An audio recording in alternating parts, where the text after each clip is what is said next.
माझा सरांना तुम्हाला पण नमस्कार सर.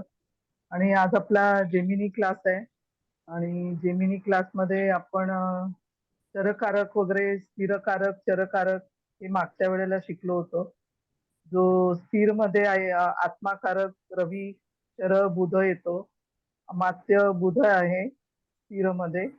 तर चर मध्ये चंद्र येतो, मातृमध्ये मंगळ आणि चर मध्ये रवी, मातृ चंद्र आणि कारक शनी. पुत्रकारक मध्ये गुरु, त्याचा चरकारक मंगळ आणि ज्ञाती शनी आहे तर त्याचा चर गुरु आहे. दाराकारक शुक्र आणि त्याचा शुक्रच आहे. असं आपण का मागच्या वेळेला शिकलो होतं सर्व. तर सर मी तुम्हाला विनंती करते तर पुढचं काय शिकवणार आहात त्याबद्दल आम्ही सर्वजण आतुरतेने वाट पाहतोय. तर सुरुवात करावी सर तुम्ही. धन्यवाद मॅडम. पहिल्यांदा तुमचं स्वागत करतो. तुमचं स्वागत आहे आणि आता मी लॉक करतोय कारण की नंतर प्रॉब्लेम होतो, तर माझं लक्ष तिथे जात नाही. ओके, आपलं काम झालं.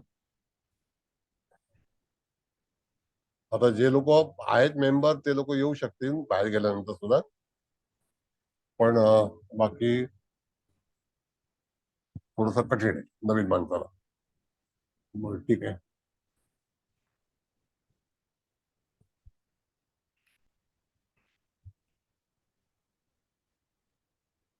बरं, चव्हाण मॅडम तुमचं पहिल्यांदा स्वागत करतो. नमस्कार.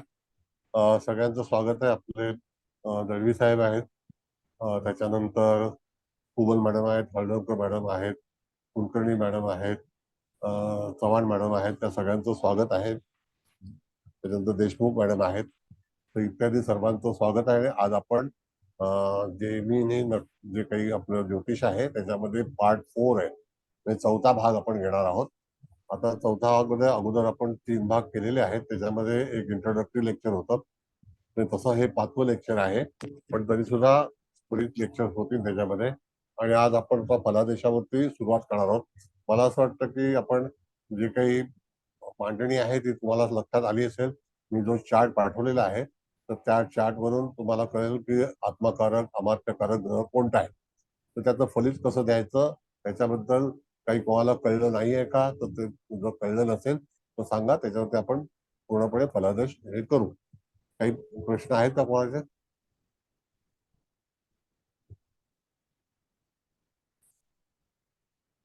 काही कळलं नाही असं?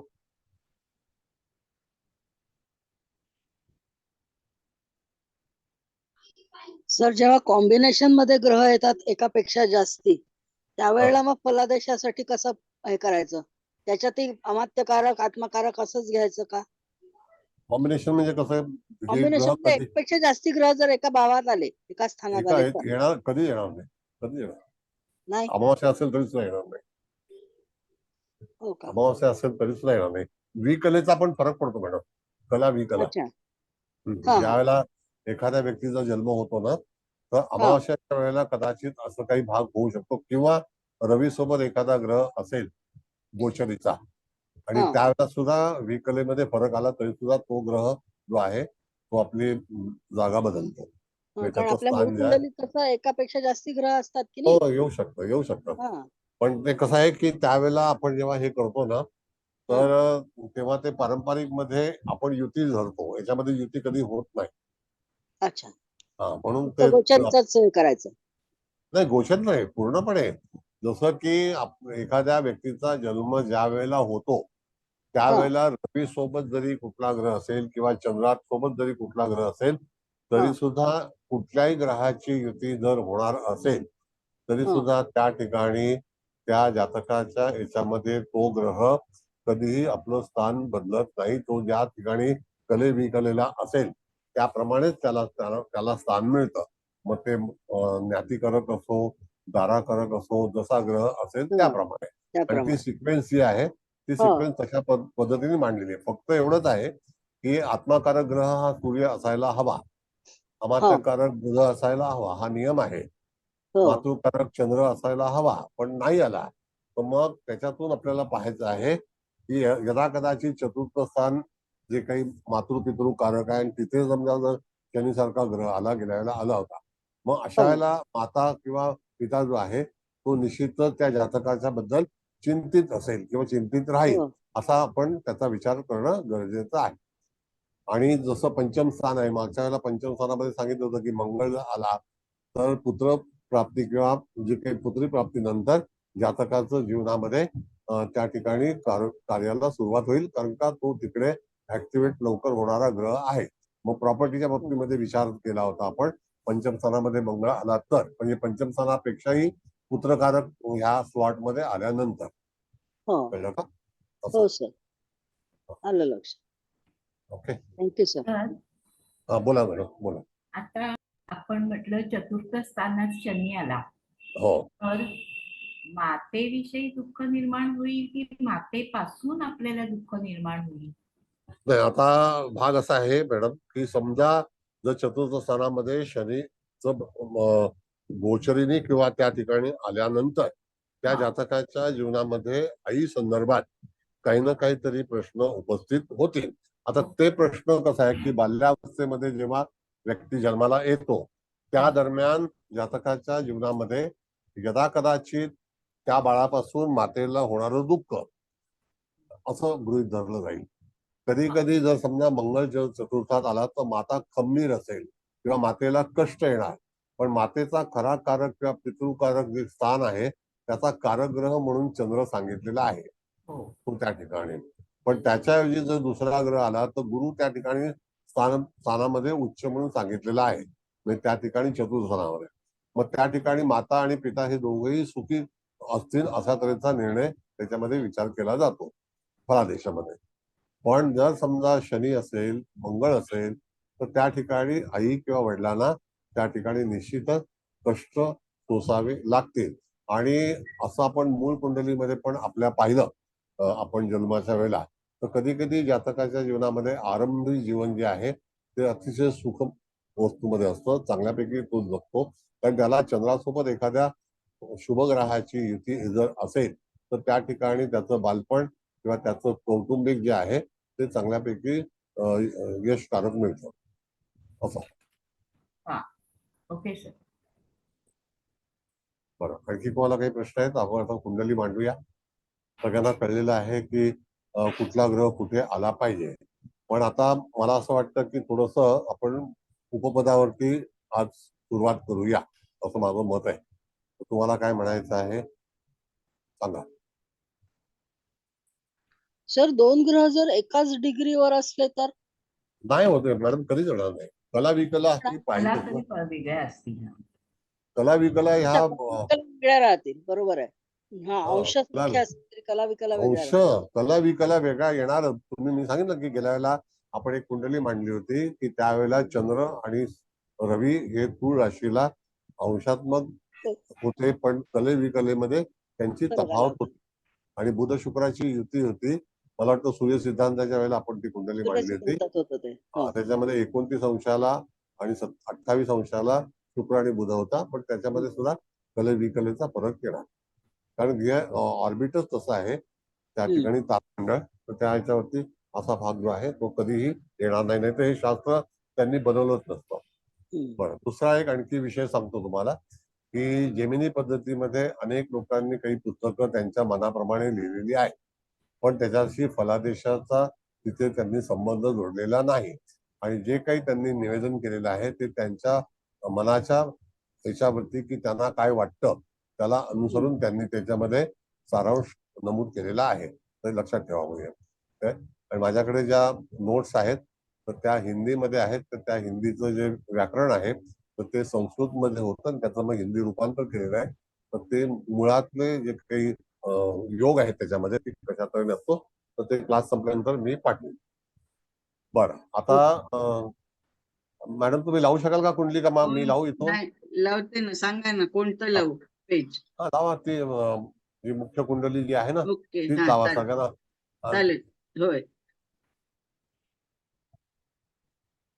आता फक्त की काही हुशार मंडळी आहेत त्यांनी मदत करावी, कारण त्यांच्याकडे जी कुंडली आहे तर आपण उपपदाचा आता विचार करणार आहोत, तर त्यावेळेला ती कुठल्या तऱ्हेने हे करायची. आता ही तारीख तर सगळ्यांना माहिती आहे ही 6/12/1977 तारीख आहे. सकाळी 6:13 जन्म, ठाणे.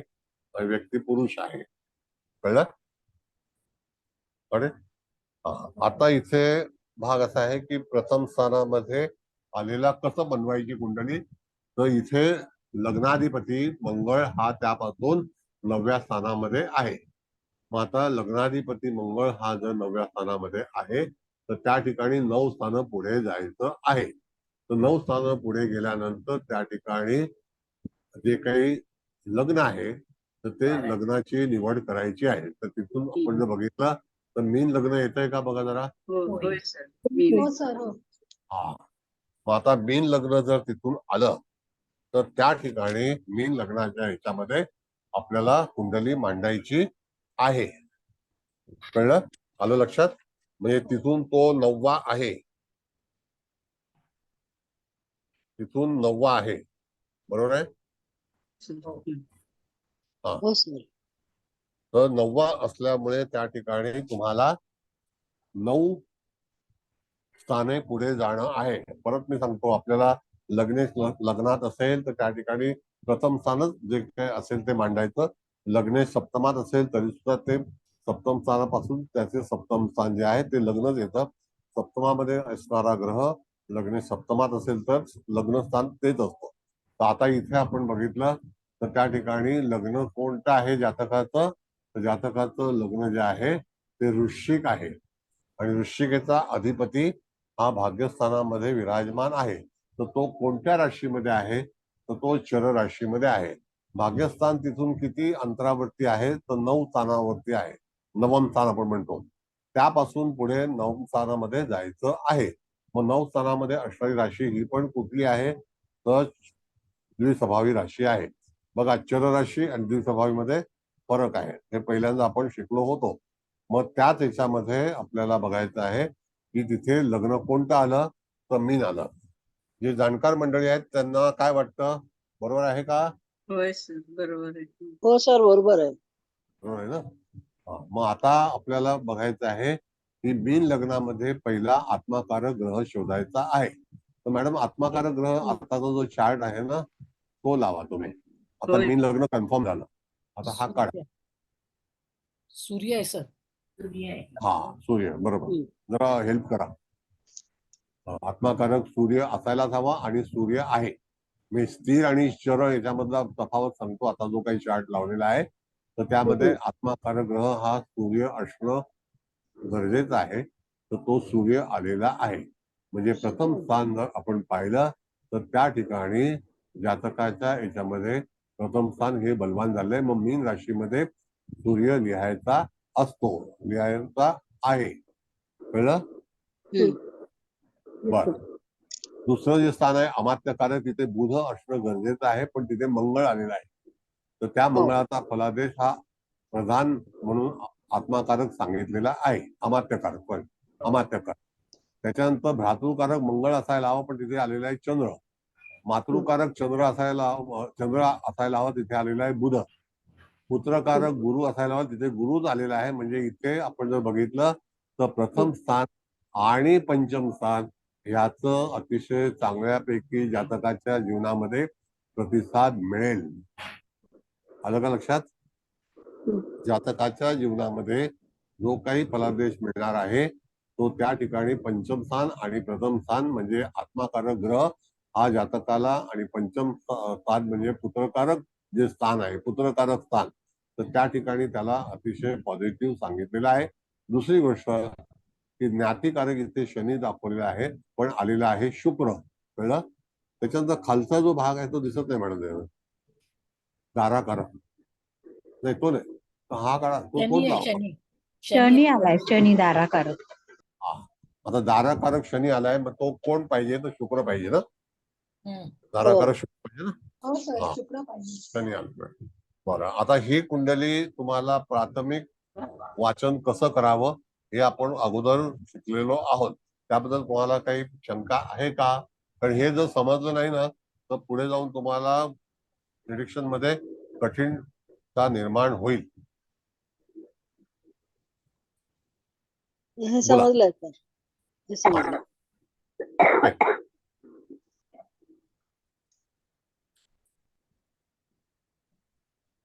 बरं आता आत्माकारक, हा बोला बोला बोला. अमात्य ते दारापर्यंतच सगळं समजलं सर, व्यवस्थित समजलं. अमात्य दारापर्यंत समजलं ना? हो. बरं ठीक आहे. बरं, आत्माकारक ग्रह आलेला आहे म्हणजे ह्या ठिकाणी आपल्याला पहिल्यांदा काय बघायचं असतं, जसं आपण पारंपरिक मध्ये बघतो की ग्रह उच्चीचा आहे का नीचेचा आहे का, तसंच ह्या ठिकाणी आपल्याला बघायचं आहे ही जी स्थिर आणि चर याच्यावरती स्थिर कोणता असायला पाहिजे आणि तो कोणता आलेला आहे, तर त्याच्यावरती गुणमेलन करायचं असतं, म्हणजे फलादेश द्यायचा असतो. हे आलं लक्षात? हो. तर हा विषय अतिशय भिन्न आहे, त्यावरती तुम्हाला चांगल्यापैकी कमांड येणं गरजेचं आहे. कळलं का? आणि ते जर नाही आलं तर गडबड होऊन जाईल. हा, मग आता अशा वेळेला जरा वैयक्तिक आवाज बंद करा, कोणाचा आहे?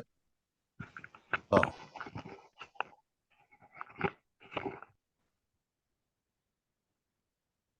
चव्हाण मॅडम जरा लक्षात ठेवा. हा सर केलं बरं. सर इथे आत्माकारक पण चर आणि स्थिर एकच आले आहे, त्यामुळे मग याला पहिल्या स्थानाचंही चांगलं फळ मिळेल ना?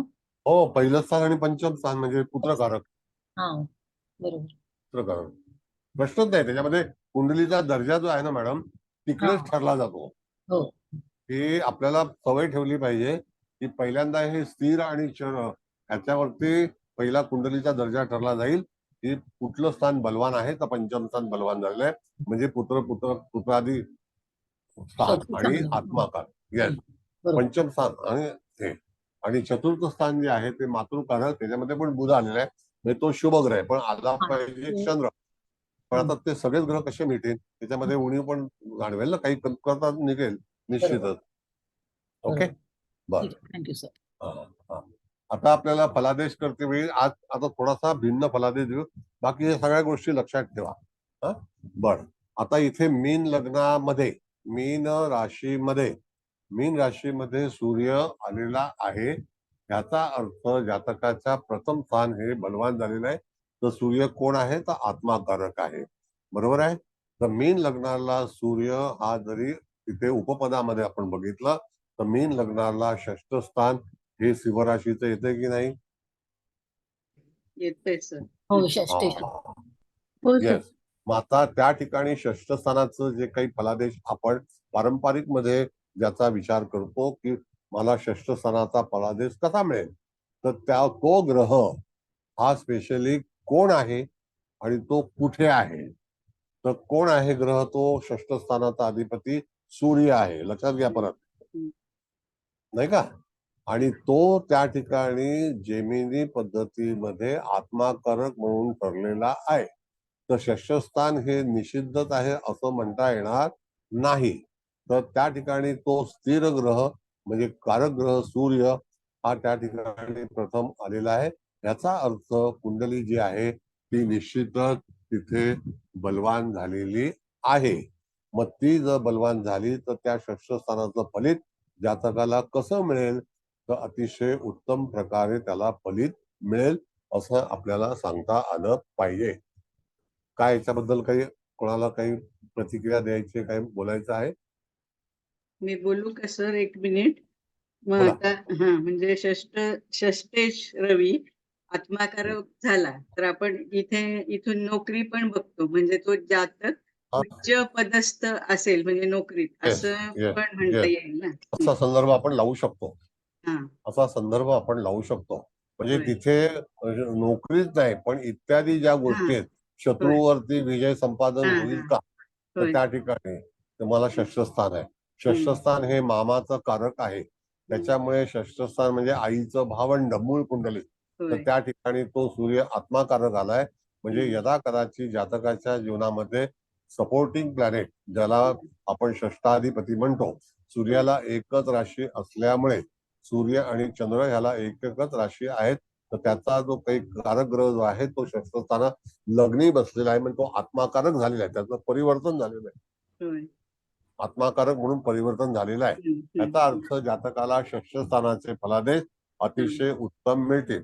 जर यदा कदाचित सूर्य हा दोन राशीचा कधी होणारच नाहीये, तो एकच राशीचा आहे. सूर्य सिद्धांतामध्ये आपण पूर्णपणे स्पष्टीकरण केलेलं आहे की सूर्यापासून येणारे ग्रह आणि चंद्रापासून होणारे ग्रह हा त्याचा योग सांगितलेला आहे. बरोबर आहे? होय. हा. मग आता अशा वेळेला जातकाच्या जीवनामध्ये जेव्हा फलादेश द्यायचा असेल तर विचारपूर्वक फलादेश द्यायचा. आणखी तुम्हाला काही कळलं नसेल तर तिथे तुम्ही सांगू शकता, विचार करू शकता. बोला. थँक्यू. लक्षात झालं? हो हा, सर. बोला भागवत मॅडम, बोला. सर सर इथं आता मीन लग्न आले, पण जर एखाद्याच्या कुंडलीत तिथे लग्नीच सिंह रास असेल आणि सूर्यच आत्माकारक आला, हो, तर मग अशा वेळेस आपण त्याला काय सांगू शकतो? निश्चितच प्रथम स्थान बलवान झालेलंच आहे. आता आम्ही उदाहरणार्थ एकदम आपण असं बघितलं, सांगतो सगळ्या प्रश्नांचं उत्तर देतो. आता मीन लग्न निवड केलेली आहे, तर मीन लग्नामध्ये आपण जर पाहिलं तर त्या ठिकाणी तुम्हाला मुख्य गाभा तुम्ही लक्षात घ्या. आपण मीन लग्नाची मांडणी जी निवड केलेली आहे तर ती ग्रहांची जेमिनी मधलं मीन लग्न निवडलेलं आहे. कारण हो, का की आरूढ लग्न आलं म्हणून ते घेतलेलं आहे. येस हं, येस बरोबर. पण मूळ कुंडलीचं याच्यामध्ये बघितलं आपण तर ते लग्न कोणतं आहे तर वृश्चिक आहे ना. वृश्चिक. हा. हा. मग त्या याच्यामध्ये आपल्याला त्याचं जे आपण कन्वर्ट केलं, त्याचं आरूढ बनवलं. हा. आता पुढे जाऊन आणखी तुमचा जो संशय आहे त्याच्यावरती पण आपण विवेचन करणार आहोत. तर त्यामध्ये आपल्याला मूळ कुंडलीचा गाभा पण विचारात घ्यायचा आहे, तो आता नंतर. हा. पण आता जे ओके. आरूढ आपण तयार केलेलं आहे तर त्या हा. आरूढ मध्ये येणारे जे मीन लग्न आहे तसं तुमचं म्हणणं असं आहे की समजा ते सिंह लग्न आलं असतं, हा. बरोबर आहे, आणि त्यावेळेला तोच लग्नेश म्हणून लग्नात आत्माकारक ग्रह ठरला असता, तो अतिउत्तम म्हणून त्याचा विचार केला असता. पण तरी सुद्धा इथे सुद्धा तो अतिउत्तमच आहे. कारण का तो जरी षष्ठेश असेल आरूढ मध्ये तरी सुद्धा तो आत्माकारक हा आत्माकारकच ठरलेला आहे. म्हणजे स्थिर आणि चर मध्ये त्याचं एकच गुण आलेला आहे, स्थिर आणि चर. ओके. काही संशय असेल तर विचार. आपल्याला काही तसं हे नाहीये, तुम्हाला निश्चितच हे आलं पाहिजे. सर मी विचारू? हा, बोला. हा, आता हा रवी आपल्याला मीनेमध्ये मिळाला. हाच जर हो. रवी आपल्याला आत्माकारक तुळेमध्ये मिळाला असता तर मग आपण निचेचा तुळे- रवी असतं हे करू शकतो? नाही नाही नाही, ह्याच्यामध्ये निश्चितचा रवी म्हणून पण तो तसं नाही काढणार. आत्माकारक ठरलेला आहे. तो बस आत्माकारक आहे. हा, म्हणजे मग निचेचा उच्चीचा वगैरे असं काही भानगडी नाही. नाही नाही नाही. आपल्याला आलेलं जे लग्न आहे ते हा. आरूढ आहे. परत सांगतो, आता पाटील मॅडमने जे सांगितलं ते आरूढ आहे. तर हो. आरूढ म्हणजे मूळ कुंडली. आरूढ म्हणजे त्या ठिकाणी त्याचं आपण एखादा स्वारी करतो एखाद्या गोष्टीवरती, त्याला आरूढ म्हटलेलं आहे, स्वारी होणे. तर तशी त्या वृश्चिक लग्नाची स्वारी जी आहे ती रूपांतर तिचं जे आहे ते मीनेशी संबंध आलेला आहे. तर तुम्हाला त्या व्यक्तीच्या ह्याच्यामध्ये जे गुणधर्म घ्यायचे आहेत ते मीनेचे सुद्धा असतील. म्हणजे जे स्वभावी रास आहे मीन, त्याचा सुद्धा विचार करायचा आहे. त्याचा सुद्धा ओके सर, आलं आपल्याला लक्षात. हा. कारण का की मीन राशीमध्येच आलेलं आरूढ आहे. तर ते आरूढ सूर्य आहे आणि त्या ह्याच्यामध्ये सूर्य आणि प्रथम स्थान हे बलवान आहे. जर समजा जर तरचा पण विचार करायला हरकत नाही. चव्हाण मॅडम, मी गप्प का? जर तरचा विचार करायला हरकत नाही. तर त्या ठिकाणी तुम्हाला जर शनी आला असता तर आरूढ कोणाकडे ताब्यात असतं? शनीकडे. आणि ते अतिशय कष्टमय आहे. ते तर तुम्हाला गृहीत धरणं गरजेचंच आहे. कारण का की शनीचा जो फलादेश आहे तो बदलणार नाही. अडथळे निर्माण होणार आणि अतिशय प्रॅक्टिकल असणार. आणि त्याच ह्याच्यातून जातकाच्या जीवनामध्ये आपण जर बघितलं तर तुम्हाला पुन्हा तिथे विचार करायचा आहे ह्या ह्याच्यामध्ये. बर, आता तिसरी स्टेप सांगतोय तुम्हाला. तिसरी स्टेप ह्या ह्याच्यामध्ये वृश्चिक राशीचा लग्ने जो आहे तो त्या ठिकाणी बघा, कॅल्क्युलेशन विसरू नका. नीच राशीमध्ये म्हणजे कर्क राशीमध्ये मंगळ आलेला आहे. अशा वेळेला तुम्हाला त्या भाग्यस्थानाचं आरूढ करायचं असेल तरी सुद्धा त्या ठिकाणी पुढची स्टेप लेवल सांगतो तुम्हाला. तर त्या ठिकाणी तुम्हाला कर्क राशीचा अधिपती चंद्र त्या राशीपासून कितव्या राशीत आहे तर त्याचं एक भाग्यस्थानाचं आरूढ बनलं जातं. म्हणजे चंद्राचं आरूढ आहे. आलं का लक्षात? होय सर. आता चंद्र मूळ धनुराशीत पत्रिकेमध्ये येईल. हा, हा धनुराशीत येईल ना, म्हणजे हा, मग तिथून तो कितवा आहे? नाही ना मॅडम, असं नाही. हा, हे पण ना, तिथून भाग्यापासून तिसरा आहे ना चंद्र. हा हा, आणि मग तिथून परत 1 2 3 सॉरी 8 म्हणजे वृश्चिकच येईल. हा, हा, मग ते तसं बघायला पाहिजे. होय होय सॉरी. बरं का? हा, हे अशा थोड्याशा हे म्हणून ते जेमिनी असं कोण शिकवायला मागत नाही ते असं आहे. चव्हाण मॅडम, काय तुमचं मत आहे? हो सर, बरोबर आहे. बरं, ठीक आहे. आता भाग्याचा इथपर्यंत आरूढ वृश्चिक. हा हा. बरं, आता इथे कळलं आपल्याला. आता आपल्याला मूळ पत्रिका आता ही वाचायची आहे, आरूढ लग्नाची, बरोबर आहे. आणि त्या ह्याच्यावरती आपल्याला फलादेश द्यायचा आहे. तर तुम्ही बघा, हा मीन लग्नाचा जो काही पार्ट आहे ते आरूढ तयार झालेला आहे. त्याच्यामध्ये रवी आलेला आहे. म्हणजे जातकाच्या जीवनामध्ये षष्ठ स्थानापासून त्याची फलश्री प्राप्त होईल. फलादेश त्याला षष्ठ स्थानाचा मिळेल. म्हणजेच काय की तो आत्माकारक ग्रह ते स्थान ठरलेलं आहे. आत्माकारक, गॉट इट? म्हणजे त्या ठिकाणी षष्ठ स्थानाचे जे काही फलादेश असतात त्याला अनुसरून तुम्हाला निश्चितच जातकाच्या जीवनात चांगला फलादेश मिळेल. कोणत्या स्थानाचा? तर षष्ठ स्थानाचा. आलं का लक्षात? हो सर. आता आपल्याला पाहायचं आहे, आता एखादं स्थान सांगा दुसरं. आता आपण षष्ठ स्थान बघितलं, बरोबर आहे, कारण षष्ठ स्थान हे सूर्याचं होतं त्या ठिकाणी. म्हणून जर आपण असा विचार केला की अष्टम स्थानाचा तिथे आलेली रास कोणती आहे, तर तूळ आहे का नाही, ठीक आहे. आरूढ मध्ये? आरूढ हा मध्ये मॅडम, तूळ आहे. मध्ये तूळ. हो सर, तूळ आहे. तूळ आहे सर. येस. मग आता आरूढ लग्नाच्यामध्ये अष्टम स्थान जे आहे ते निषिद्ध स्थान म्हणून आपण समजतो आपल्या पारंपरिक मध्ये, पण त्याच्यातून पण आपल्याला चांगले गुणधर्म पण मिळतात. मग अशा वेळेला त्या जातकाच्या याच्यामध्ये जर तुम्ही पाहिलं तर तुळेचं जे आरूढ आहे तर ते कुठे झाले, तर ज्ञातीमध्ये झालेलं आहे, नाही का? होय. हा, मग यदा कदाचित जे गुप्त स्थान आहे, गुप्त धन आहे, किंवा यदा कदाचित काही गोष्टी ज्या सिक्रेट्स आहेत तर त्या सिक्रेट गोष्टी ज्या आहेत त्या शुक्राच्या त्या ज्ञातीमध्ये तुम्हाला सापडतील. आणि तो शुक्र जो आहे तो निश्चितच त्या ठिकाणातून चांगल्यापैकी फलादेश देण्याचा प्रयत्न करेल. हे अष्टम स्थाना संदर्भात सांगितलेलं आहे आपण, बरोबर आहे. आता एखाद्या व्यक्तीच्या भाग्यासंदर्भात जर आपण कुंडलीचा विचार केला तर पुन्हा तिथे जायचं आपल्याला.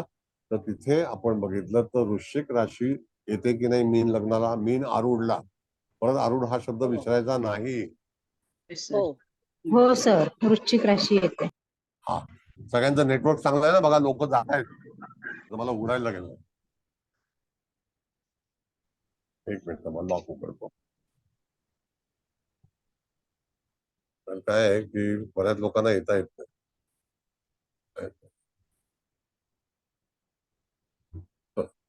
उघडलं.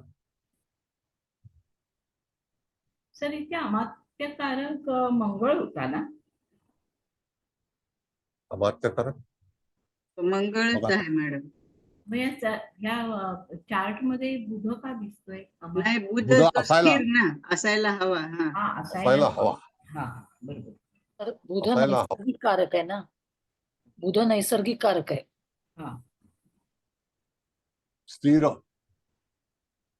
बरं, व्यवसायाचा लक्षात आलं? हा, बोला. व्यवसायाचा कारक, व्यवसायाचा कारक ना. हा, व्यवसायाचा कारक आहे, आणखी बऱ्याचशा गोष्टींचा कारक आहे बुध. पण तरी सुद्धा हा, आता आपण कुठलं स्थान पाहूया? मीन राशीच्या आरूढ मधून पाहायचं तर 8वं स्थानचं झालेलं आहे, शुक्र आलेलं आहे. आता 9वं स्थान बघायचं आहे का? तिथे आलेली राशी कोणती आहे? तर वृश्चिक आहे का? होय होय, बरोबर वृश्चिकच. हो सर. हो सर. मग आता त्या ठिकाणी आपण जर बघितलं तर तो चंद्र जो आहे रास कोणती आहे? चंद्राची आहे का? तर वृश्चिक म्हणजे मंगळाची आहे ना? मंगळाची. हो मंगळाची. मग तिथे आलेला आहे कोण? भ्राताकारक चंद्र आलेला आहे. कन्फ्यूज होऊ नका बघा, कन्फ्यूज होऊ नका. हा मूळ मंगळ पाहिजे पण आलेला चंद्र आहे तिथे.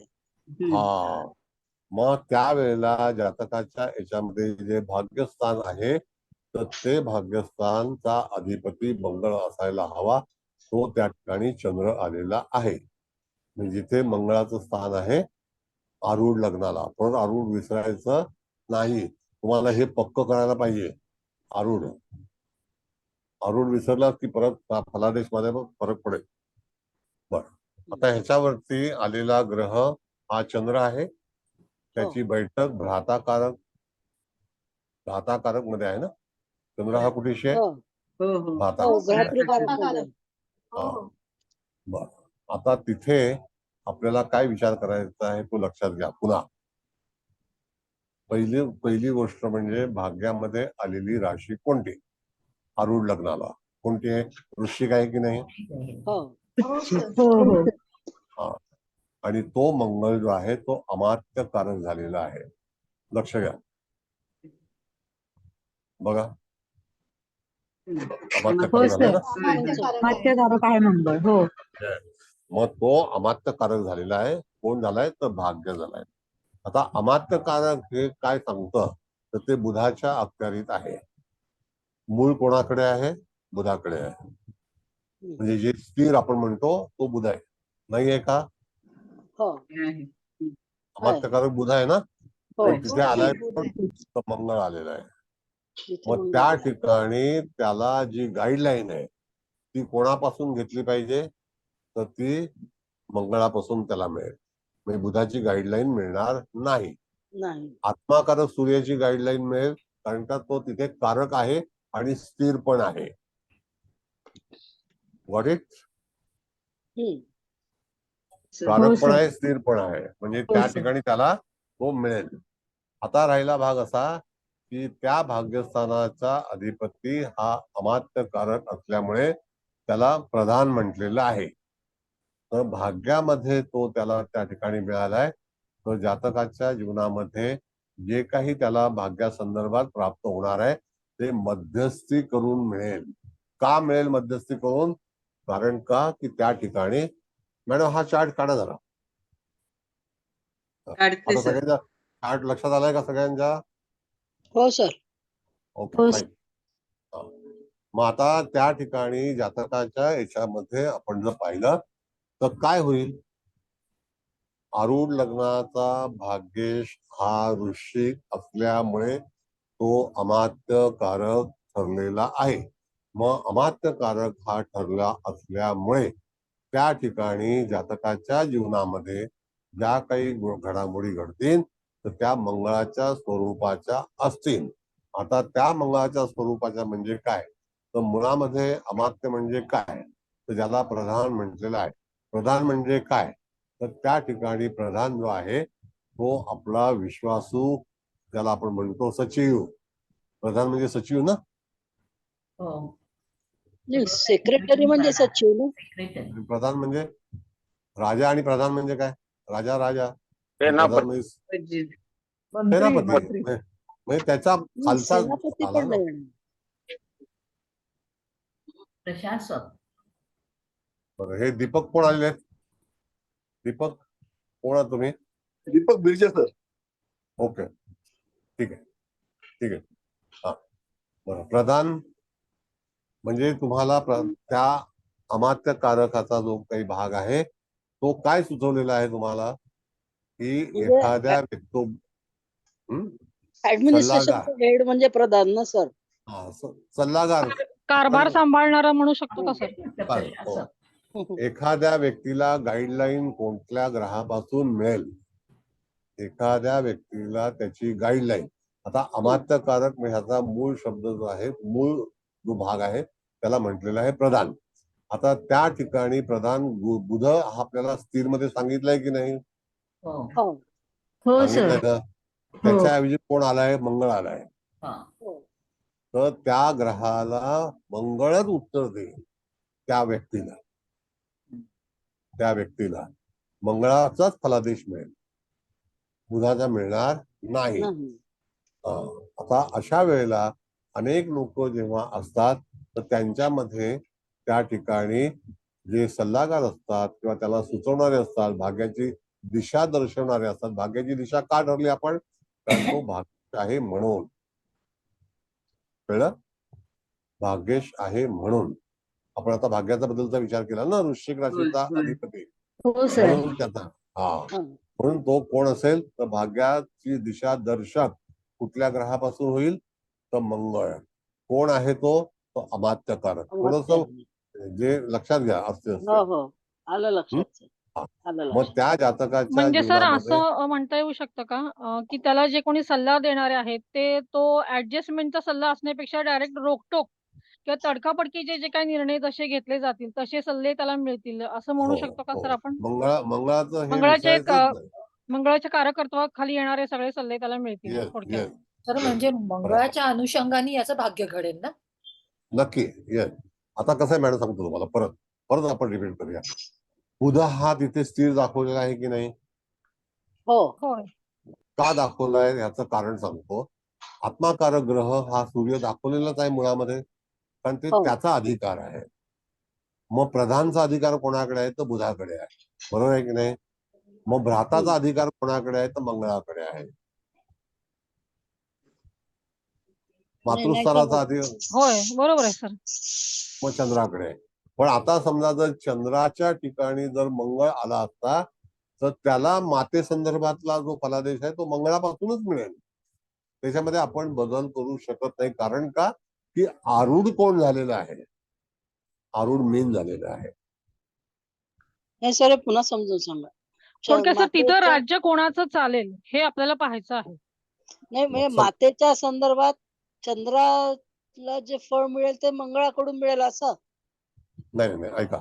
आता माता कारक जो काही ग्रह आहे तो चंद्र आहे आणि तो स्थिर कारक आहे. तो स्थिर पण आहे. आरूढला तो स्थिर आहे. मग आता हो. त्या ठिकाणी जर एखादा दुसरा ग्रह आलाय म्हणजे तिथे मंगळ आलेला आहे ना, का कोण आलेला आहे? बुध आहे बुध मंगळ सर. आहे. बुध आहे. बुध आहे. मातृकारक बुध आहे. आईचं वर्णन करते वेळी किंवा आईचा फलादेश देते वेळी तुम्हाला बुधाचं जे काही कारकत्व आहे त्याचा विचार करायचा आहे. बरोबर.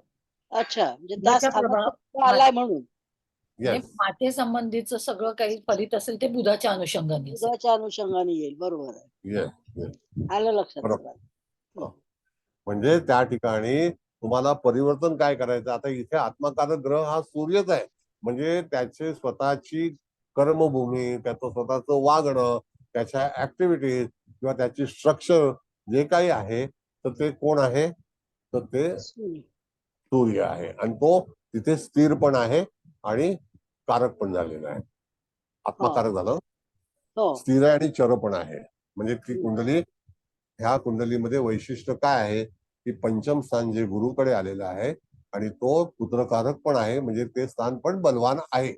हो आता जर एखाद्या व्यक्तीने आपल्याला विचारलं की माझं जीवन मुलासंदर्भात कसं असेल तर तुम्हाला जो काही कारक ग्रह आहे पितृकारक, पुत्रकारक.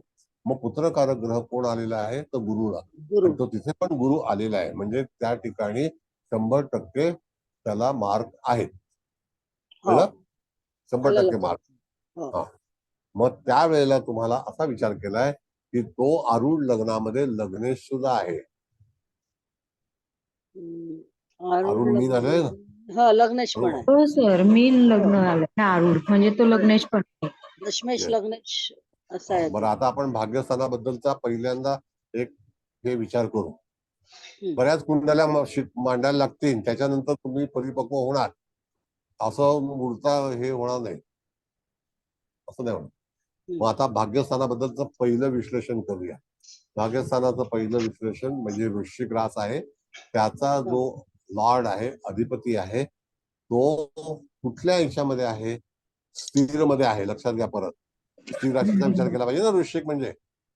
हो 2, 5, 8, 11 स्थिर आहेत ना. हो. मग त्या ठिकाणी तो स्थिर जे आहे त्याचा अधिपती हा अमात्य कारक ठरलेला आहे. आता जरा दुर्लक्ष दुसरीकडे करू नका, लक्ष दुसरीकडे देऊ नका. आता भाग्यस्थानावरती लक्ष केंद्रित करा. हम्म. बरोबर आहे? हम्म. आलं का? होय होय हो हो कळालं. आलं लक्षात सर. आता प्रत्येक स्थानाचा फलादेश देते वेळी आरूढ मध्ये बसलेले ग्रह आणि आरूढ मध्ये आलेलं लग्न किंवा राशी याचा एकत्रित विचार करायला हवा. वाक्य व्यवस्थित कळतंय का? आरूढ एकत्रित मध्ये विचार. असलेलं लग्न हा.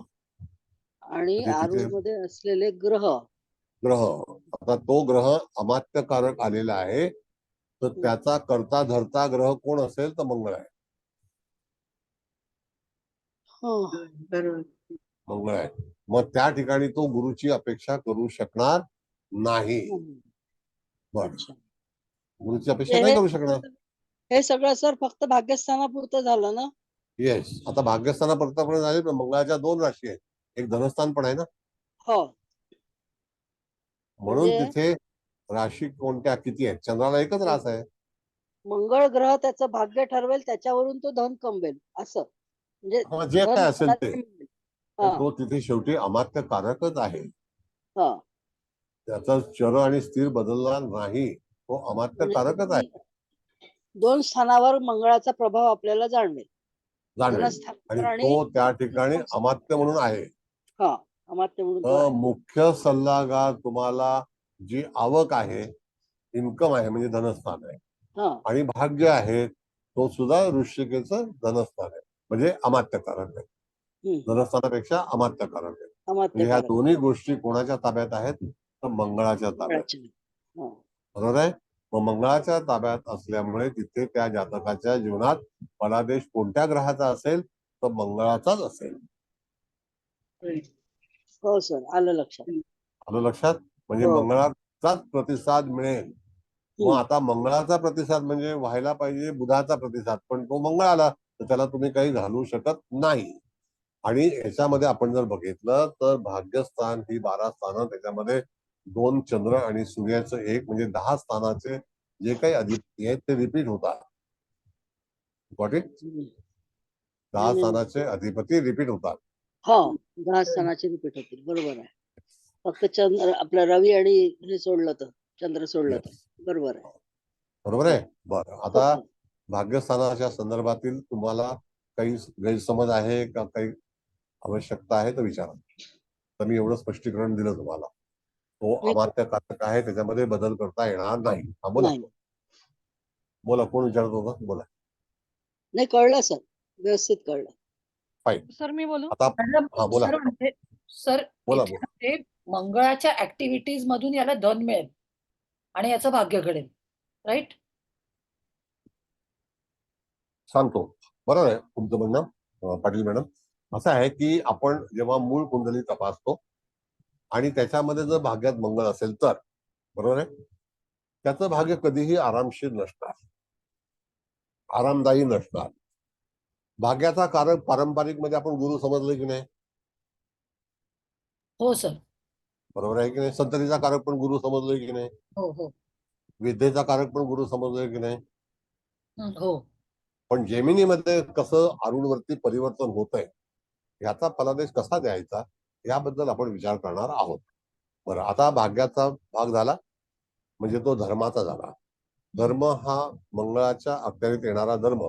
जर समजा एखाद्या व्यक्तीने विचारलं, आपलं जे आरूढ आहे त्याच्यावरून आलेली जी राशी आहे ते स्थान आहे कोणाच्या ताब्यात आहे तर मंगळाच्याकडे आहे.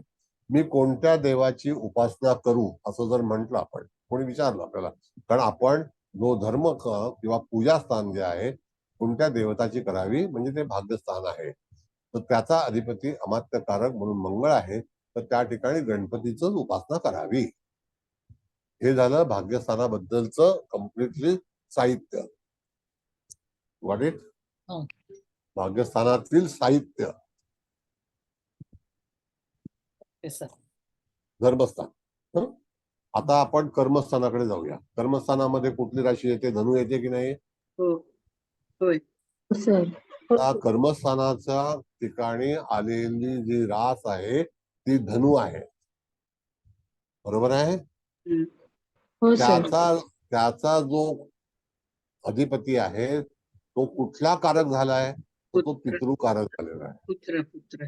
आणि तो तिथे स्थिर पण आहे आणि चर पण आहे. बरोबर आहे? हो हो दोन्ही आहे. बरोबर आहे सर. हो हो सर. म्हणजे स्थिर पण आहे, चर पण आहे. म्हणजे ह्याचा अर्थ जातकाचा व्यवसाय अधिक कर्मस्थान, अधिक दशमस्थान किंवा दशमस्थानातील संदर्भातील एखादी गोष्ट ही कशी असेल, तर त्यावेळेला तुम्हाला एक ऑप्शन असा आहे की तुम्हाला वडिलांचा सुद्धा विचार करायला तिथे ते स्थान आपण घेऊ शकतो, तो ग्रह घेऊ शकतो. म्हणजे आपण मातृकारक म्हटलं आणि आता पितृकारक म्हटलं, तर त्यावेळेला तुम्हाला ऑप्शन आहे त्याच्यामध्ये की तुम्ही दशम स्थानाचा विचार करतोय. पहिला आपलं कर्म, दुसरा आपला व्यवसाय आणि त्याच्यावरून इत्यादी गोष्टी. तर मी तो व्यवसायामध्ये आरूढ प्रमाणे मी व्यवस्थित होईल का होणार नाही. कारण का की कारक ग्रह याने जे काही तिथे आरूढ मध्ये जे बैठक आलेली आहे किंवा त्या ठिकाणी आत्माकारक म्हणून सांगितलेलं आहे. मी ते पंचम स्थान जे आहे ते पुत्रादी ज्ञानम असं आहे आणि तिथे कारक ग्रह पण तोच आहे. म्हणजे स्थिर तो आहे, ते चर पण तोच आहे. याचा अर्थ जातकाच्या जीवनामध्ये दशम स्थान निकामी झालेलं नाही. बरोबर आहे? काय नाही झालं सर? निकामी नाही झालं, वाया हा गेलं नाही. वाया नाही गेलं. हो बरोबर आहे. वाया नाही गेलं. हो म्हणजे तुम्हाला स्पष्टीकरण देताना फलादेश देते वेळी तुम्हाला कोणतं साहित्य वापरायचंय. these are the tools. these are the tools. या टूल्सचाच वापर करून केलं पाहिजे. आता सर इथे गुरुच्या दोन्ही राशी केंद्रामध्ये आलेल्या आहेत आणि गुरु पंचम स्थानामध्ये आलाय.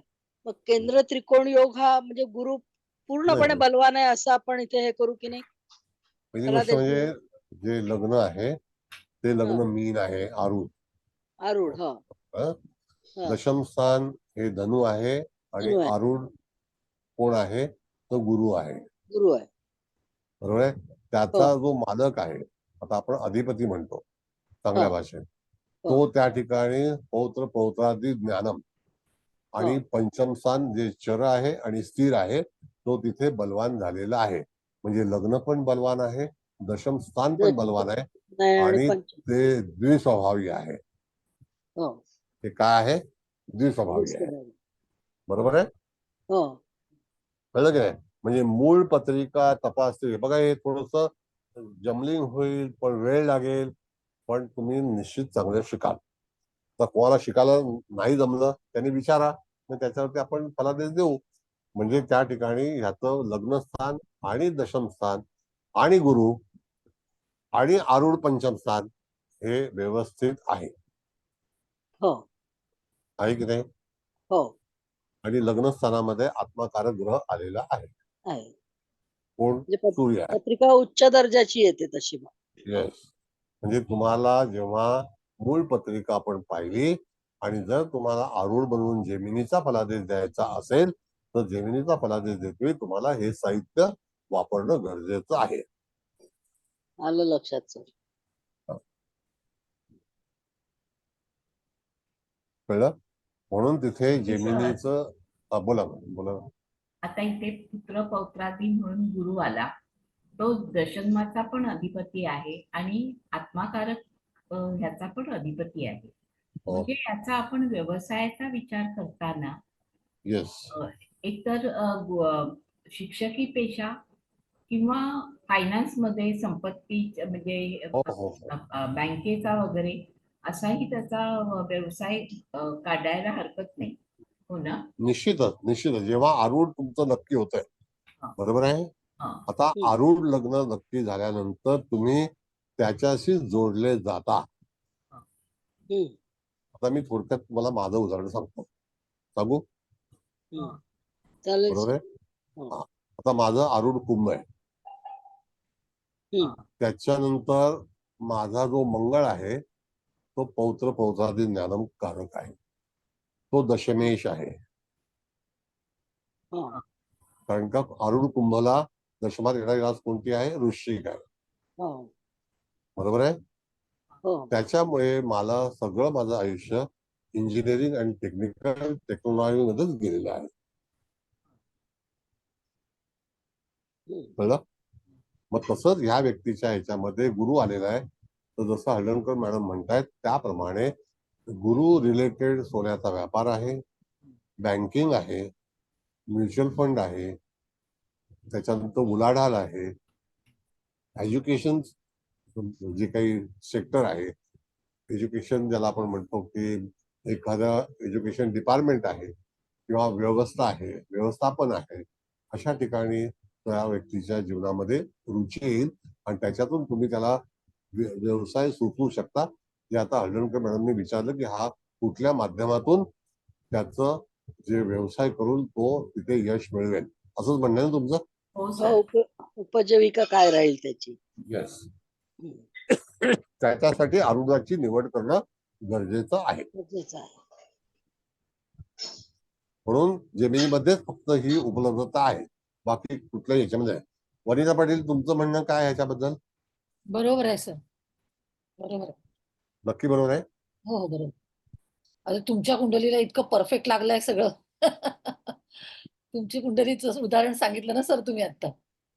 नाही, आणि बुधाच्या राशीत आहे ना तो मंगळ, तर अनेक आरूढ व्यवसाय लग्नाचा केले. दशम स्थानामध्ये वृश्चिक राशी म्हणजे दशमेश मंगळ आहे.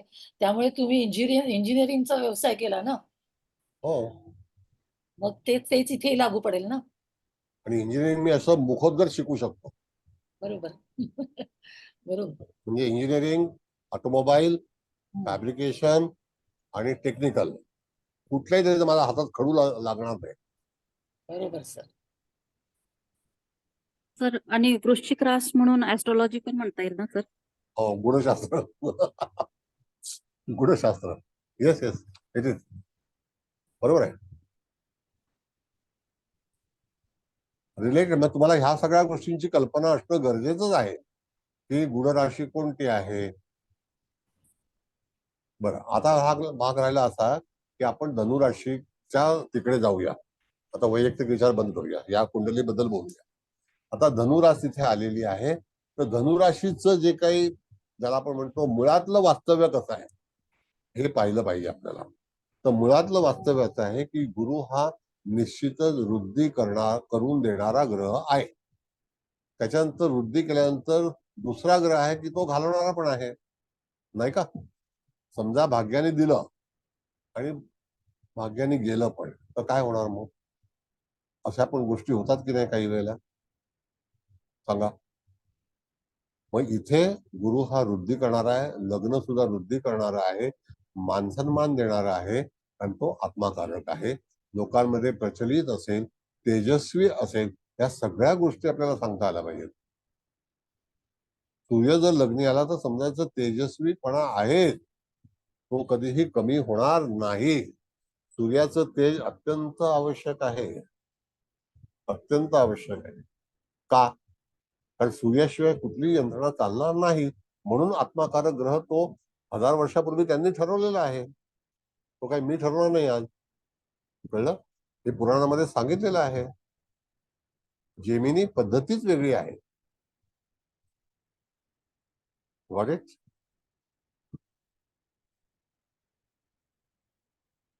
बोला. हो सर, आलं लक्षात. म्हणजे जातक हा तिथे नशीब घेऊन आलाय, केंद्र, लग्न आणि त्याच्यामध्ये असणारा आत्माकारक ग्रह. म्हणजे ह्याच्या जीवनाची जी काही पुढे जाण्याची जी काही शक्ती आहे किंवा यश मिळवणं आहे, हे गुरु ग्रहावरती आणि सूर्यग्रहावरतीच अवलंबून आहे, नाही आहे का? आहे, बरोबर आहे. कारण का की स्थिर मध्ये आणि शर मध्ये हे दोन्ही ग्रह प्रभावशाली ठरलेले आहेत. आता जर समजा भ्राताकारक पण मंगळ आला असता तरी सुद्धा कुंडलीचा प्रभाव वाढला असता, पण ते तसं भाग्य पाहिजे, तसं भाग्य मिळायला पाहिजे ना. बरोबर आहे सर. येते का लक्षात? होय. हो सर. काही डिफिकल्टी असेल तर विचारा, पण चांगलं शिकणं गरजेचं आहे. चांगलं शिकणं गरजेचं आहे.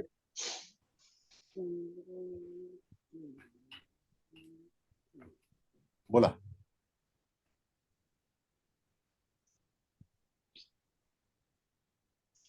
कळतंय सर, तुम्ही घ्या पुढे. ठीक आहे, म्हणजे दशम स्थान तुम्हाला कळलं. आता आता दुसऱ्या पत्रिकेमध्ये दशम स्थान काय करेल त्याच्यावरती आपण दुसऱ्या फलादेश देऊ, पण इथे दशम स्थान जे आहे ते आपण बघितलं. आता जो लाभस्थान जे आहे ते आपल्याला कशा तऱ्हेचं लाभ मिळेल असा आपण विचार करायचा आहे. तर लाभस्थान घ्यायचं आहे का पंचम स्थान घ्यायचं आहे सांगा. सर लाभस्थान घेऊन घ्या. लाभस्थान घ्या सर. कनेक्शन ठीक आहे, चालेल. मग आता लाभस्थानामध्ये शनीचं मकर रास आहे. हो. आता लाभस्थान म्हणजे तिथे त्या ठिकाणी आपल्याला अर्निंग कसं असेल ह्याचा विचार केला जातो. आपली मित्रमंडळी कशी असतील किंवा इत्यादी गोष्टी ज्या लाभस्थानासाठी पाहिल्या जातात त्या कोणत्या असतील त्याच्यावरून आपल्याला बघायचं आहे की शनी हा दाराकारक आलेला आहे का ज्ञातिकारक आलेला आहे. दाराकारक आलाय. बरोबर आहे. वाक्य व्यवस्थित लक्षात ठेवा. शनी हा दाराकारकच आलेला आहे आणि तो लाभस्थानाचा अधिपती आहे. तसा तो व्ययस्थानाचा पण अधिपती आहे. म्हणजे येणं आणि जाणं, लाभ आणि व्यय हे दोन्ही बाजू शेजारी शेजारी स्थान आहेत की नाही. मग जातकाला तुम्हाला काय सांगितलं पाहिजे की जेव्हा तुझा जोडीदार येईल, मग तो स्त्री असो का पुरुष असो, त्याच्यानंतरच तुझ्या जीवनामध्ये तू लाभार्थी ठरू शकशील. आणि ते लाभ जेव्हा शनीसारखे असतील तर ते दीर्घकाळ चालतील, दीर्घकाळ उपलब्ध होतील. बघा, प्रत्येक व्यक्तीचं जीवन जे आहे ते थोडस बदलत जातं. पूर्वी आईच्या ताब्यात असतं, नंतर पती किंवा पत्नीच्या ताब्यात जातं, त्याच्यानंतर ते मुलांच्या ताब्यात जातं. या 3 स्टेज तर नक्की आहेत सांगा. हो सर. येस. मग आता बरोबर आहे ना. मग अशा वेळेला तुम्हाला लाभस्थानाचा दाराकारक कोण आलाय, शनी आलाय. तर शनी वाईट आहे असं तुम्ही जेव्हा काही बोलता तर ते साफ चुकीचं आहे. चव्हाण मॅडम, काय मत आहे तुमचं. हो सर, नक्कीच देणार शनीच आहे जास्त. बरं, आता माझ्या स्वतःच्या पत्रिकेमध्ये दाराकारक शनी आहे. लग्न झाल्यानंतर सर्व गोष्टींची आम्हाला अक्कल आली. म्हणजे त्या ठिकाणी कुंभ लग्नाला सप्तमात जो आहे तो शनी हा दाराकारक झालेला आहे. तो वाईट आहे का. नाही. आता इथे सर तुम्हाला एक विचारू. मग असं तुम्ही म्हणाल की शनी आता दाराकारक आहे, तो लाभस्थानाचा अधिपती पण आहे, तर लाभ बरोबर. जे काय मिळतील ते लॉंग टर्म मिळतील, पण थोडे हो. उशिरा पण मिळतील ना सर, असंही नाही म्हणू शकत का आपण. स्टार्ट कधी होईल. हा बरोबर, स्टार्ट कधी होईल. हो स्टार्ट कधी हो होईल. आता जेव्हा तो स्टार्ट करेल, समजा 40व्या वर्षी लग्न केलं असं समजा, बर. हा तर 40व्या वर्षी स्टार्ट होईल. अच्छा, अशा अर्थाने घ्यायचं का. बर बर. नक्की. ओके बघा, ओके. गाडीमध्ये पेट्रोल असतं होय. पण ती सतत रनिंग मध्ये असते का. नाही. नसते. होय. त्याला जेव्हा आपण सेल्फ मारतो त्यावेळेला ती स्टार्ट होते. बरोबर बरोबर सप्तम स्थान जन्माला येताना घेऊन आलेला आहोत की नाही. बरोबर. म्हणजे लग्न हा थोडक्यात स्ट्रोक, जसं आपण गाडीचा चोख ओढतो तसं. सेल्फ, येस, सेल्फ होय आहे होय होय. त्याचं. बरोबर बरोबर सर. Okay okay. आलं लक्षात सर. कळलं? ओके. हा, बोला बोला बोला आता आता आपण लाभ बोला बोला बोला ना मॅडम. त्यांचा नेटचा प्रॉब्लेम आला. बोलते येतं ऐकू. हा, येत. शनी आता या आरूढ पत्रिकेप्रमाणे शनी हा लाभाचा आणि व्ययाचा स्वामी आहे आणि हो. तो दाराकारक आहे. पण तुमच्या पत्रिकेमध्ये तो आत्माकारक आहे. हो, बरोबर आहे. आत्माकारक आणि व्ययाचा कारक, हो. म्हणजे व्ययच पण आहे आणि तो दाराकारक आहे. येस. मग तो दाराकारक आत्माकारक असल्यामुळे लग्न झाल्यानंतर तुम्हाला म्हणजे ऊर्जेचा किंवा स्वतःच्या जीवनाचा स्रोत मिळाला असं म्हणायचं का. नाही, आता माझं जे आरूढ आहे ते कुंभ आहे. हा तेच म्हणते त्या आरूढ आरूढ कुंभ आहे ना. आरूढ कुंभ आहे, पण त्याचा अधिपती लग्नात बसलेला जो माझा जो आत्माकारक आहे तो शुक्र आहे. तेच तेच मी म्हणणार होते की शनी दाराकारक आणि आत्माकारक कसा होईल? दोन्ही नाही होऊ शकत ना. नाही तिथे रास रास हम्म. जिथे आणि आरूढ झाले ना राशीच तिथे नाही शुक्र का? आहे. आत्माकारक हा. ग्रह माझा मॅडम शुक्र आहे. शुक्र आहे. Okay okay. असं आहे. आता शुक्र हा विलासी आहे. शुक्र हा कोण आहे? तर अभिनयचा हे आहे, चित्रकला आहे, कला कला कला साहित्य याचा संबंध येतो. असं आहे, कलात्मक गोष्टी. पण हा. सप्तम स्थानामध्ये आलेला ग्रह हा शनी आहे, तर तो दाराकारक आहे आणि तिथे सिंहरास आहे. आणि शुक्र हा भाग्याचा अधिपती आहे. येस, भाग्याचा अधिपती. करेक्ट, भाग्याधिपती. सर हा मग बोला. शनी जर दाराकारक असेल तर मग तो मुळात विवाहच विलंबाने करवतो का? नाही का नाही, तसं आता काही परत नाही? सांगतो. आपल्याला हे आरूढ काढलेलं आहे ना, आपल्याला मूळ हा कुंडली जी आहे त्याचं आरूढ निवडलेलं आहे.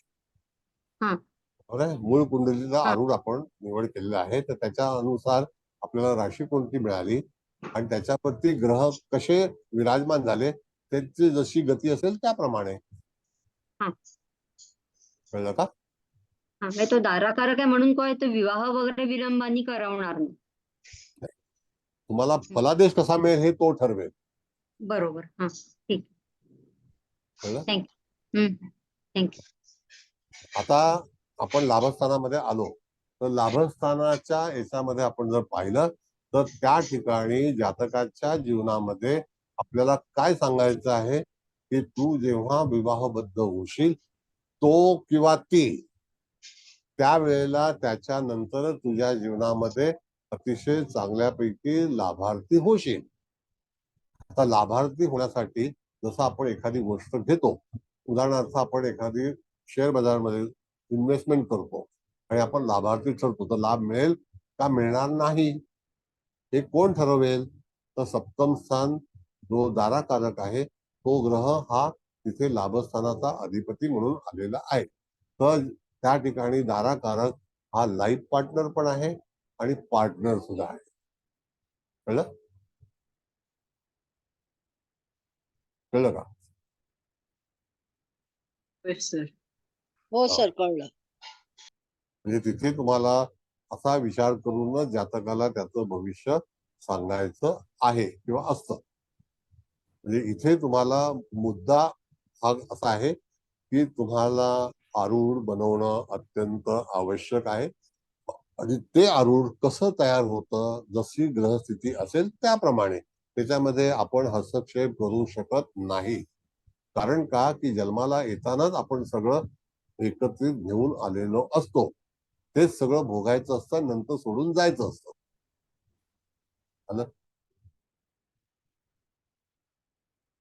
चव्हाण मॅडम, तुमचं काय मत आहे? हो सर, बरोबर आहे. म्हणजे आज आपण 3 स्थानं पाहिली. एक धर्म कर्मधर्म पाहिलं, लाभ पाहिले. तर ही दक्षिणेची जी स्थानं आहेत ह्याच्यामध्ये पण भरपूर काही गोष्टी ज्या आहेत त्या बलवान आहेत. जर भाग्य नसेल तर, जर कर्म नसेल तर, जर धर्म नसेल तर, जर लाभ नसेल तर कशा परिस्थिती होते. दीर्घकाळ लाभ चालले पाहिजे. जर समजा एखाद्या व्यक्तीला सांगितलं की तुझं जी काही यंत्रणा असेल ती दीर्घकाळ चालेल, लाभामध्ये तुला कमतरता येणार नाही. आता जसं मगाशी कोणीतरी सांगितलं की शनी हा उशिरा देईल का? उशिरा देईल, पण तो त्या ठिकाणी स्थिर देईल. कळलं? आलं का लक्षात? होय होय सर. म्हणून जेमिनीचा जो फलादेश करतेवेळी तुमच्यापाशी किती मटेरियल आहे त्याला अनुसरूनच तुम्हाला पुढे जाऊन त्याचा फलादेश द्यायचा असतो, त्याशिवाय करता येणार नाही. तर आता तुम्ही दृष्टी नाही घेणार ना? नाही, दृष्टी याच्यात नाही. दृष्टी राशींची आहे मॅडम. आता दृष्टी इथे राशींची आहे. आत्मकारक आणि दाराकारक दृष्टीयोगात आहेत ना, रवी नाही, आणि आता शनी. कसं आहे सांगतो की 3, 6, 9, 12 यांच्या दृष्ट्या एकमेकावरती असतात. जसं उदाहरणार्थ दशम स्थान हे द्विप्रभावी आहे त्याची दृष्टी लग्न आहे. लग्नस्थानावरती आहे, लग्न आहे. त्याच्यानंतर दुसरी आणि दृष्टी सप्तम. जी आहे सप्तम स्थानवरती आहे. म्हणजे त्याचा जो दृष्टीचा जो भाग आहे तीन वरती पण आहे ना, 3, 6, 9, 12. हा, 3 वर म्हणजे पण आहे. 3, 6, 9, 12. येस द्विस्वभावची द्विस्वभावावर आहे. मग येस. रवीची शनिवार आहे ना दृष्टी? नाही ते नाही. तर नाही आहे. ग्रहां ते नाही. आरूढची दृष्टी पाहिजे, राशींची दृष्टी आहे, ग्रहांची दृष्टी नाही. 12ची परत दृष्टी सांगतो. 6वर आहे. हरकत नाही मॅडम. बघा, द्विस्वभावी राशी ज्या आहेत 3, 6, 9, 12. दशम स्थानाच्या जी धनुरास आहे ती दृष्टीने कोणाकडे पाहते, तर लग्न स्थानावरती पाहते, चतुर्थ स्थानावरती पाहते आणि सप्तम स्थानावरती पाहते. म्हणजे ती रास कोणती आहे, तर गुरु आहे. तो गुरु त्या ठिकाणी पुत्रादी ज्ञानम स्थिर मध्ये आहे आणि चर मध्ये पण आहे. म्हणजे त्याला मिळालेलं दृष्टीचं स्थान योग्य आहे का अयोग्य आहे? योग्य आहे. बरोबर आहे ना? योग्य आहे. आलं लक्षात? होय सर. चव्हाण मॅडम. हो सर. हा? हो. बोला. तर बोला. आपण पहिल्या म्हणजे मेष राशीची दृष्टी ही कुंभ राशीवर नाही, 1, 4, 7, 10. म्हणजे 1, 4, तीनही 7. याच्यात घ्यायची म्हणजे चरची तीनही बाकीच्या चरची स्थिरायला आहे ना?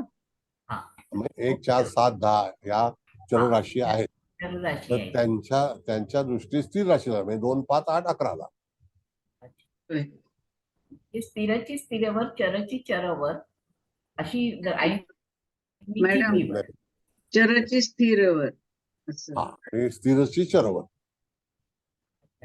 बघा, आता मेष रास जिथे असेल, दोन मिनिटं. मेष रास जिथे असेल त्याची दृष्टी तिथे येणारी रास कुठे आहे ती, तर त्या ठिकाणी आपण जर बघितलं तर आरूढ लग्न कुठलं आलेलं आहे, मीन. धनस्थानामध्ये मेष रास आली की नाही मॅडम? हो. मग मेष राशीची हो, सर. दृष्टी कोणावरती आहे, तर पहिलं त्याचं पंचम स्थान. आणि वृषभ राशी ही स्थिर आहे की नाही? हो. त्याच्यानंतर कुंभ राशी स्थिर आहे ना? हो. 2, 5, 8, 11. वृश्चिक राशी स्थिर आहे ना? मग त्या ह्याच्यातून तिथे धनस्थानामध्ये आलेली रास ही कोणती आहे, तर धनस्थानाची आहे. त्याची दृष्टी भाग्यावरती आहे. पण त्याचा अधिपती कोण आहे? दृष्टी देणारा अधिपती मंगळ. मंगळ. येस. मग त्या राशींची दृष्टी आहे, ग्रहांची दृष्टी नाही. त्या राशी काय देणार आहेत, तर त्याच्यासाठी तुम्हाला राशींचा तपशील असणं आवश्यक आहे. ती रास काय देऊ शकते, मेष रास काय देणार, वृषभ रास काय देणार, त्याला अनुसरून. जसं आता आपण बघितलं वृषभ राशीची दृष्टी, वृषभ राशी कुठे आली, तर तृतीय स्थानामध्ये. त्याची दृष्टी कुठे आहे, तर चर राशीवरती. बरोबर आहे? हो नाही सर. का? हो. मग चरराश कुठेशी आहे, तर त्या ठिकाणी आपण 1, 4, 7, 10 ह्या चरराशी आहेत. तर तो जर ऋषभेतून पाहणार असेल तर 1, 4, 7, 10 मध्ये चौथी रास कुठे आलेली आहे, पंचमात आलेली आहे. नाही का? पंचमात आलेली आहे. 7वी रास कुठे आली आहे, अष्टमात आलेली आहे. नाही का? हो सर. 10वी लाभात. सर हे तशी नाही दृष्टी. कळलं मला. मग म्हणजे ते आपण चंद्र कशाला आता याच्यामध्ये 10वी. आलेला हा? नाही कळलं हे. चंद्र आता तृतीयामध्ये आलाय की नाही वृषभ राशीमध्ये? चंद्राचा संबंध नाहीये मग इथे. राशींच्या वृषभ रास दृष्टी आहेत, राशींच्या दृष्टी आहेत. पहिल्या राशींच्या दृष्टी निश्चित करा.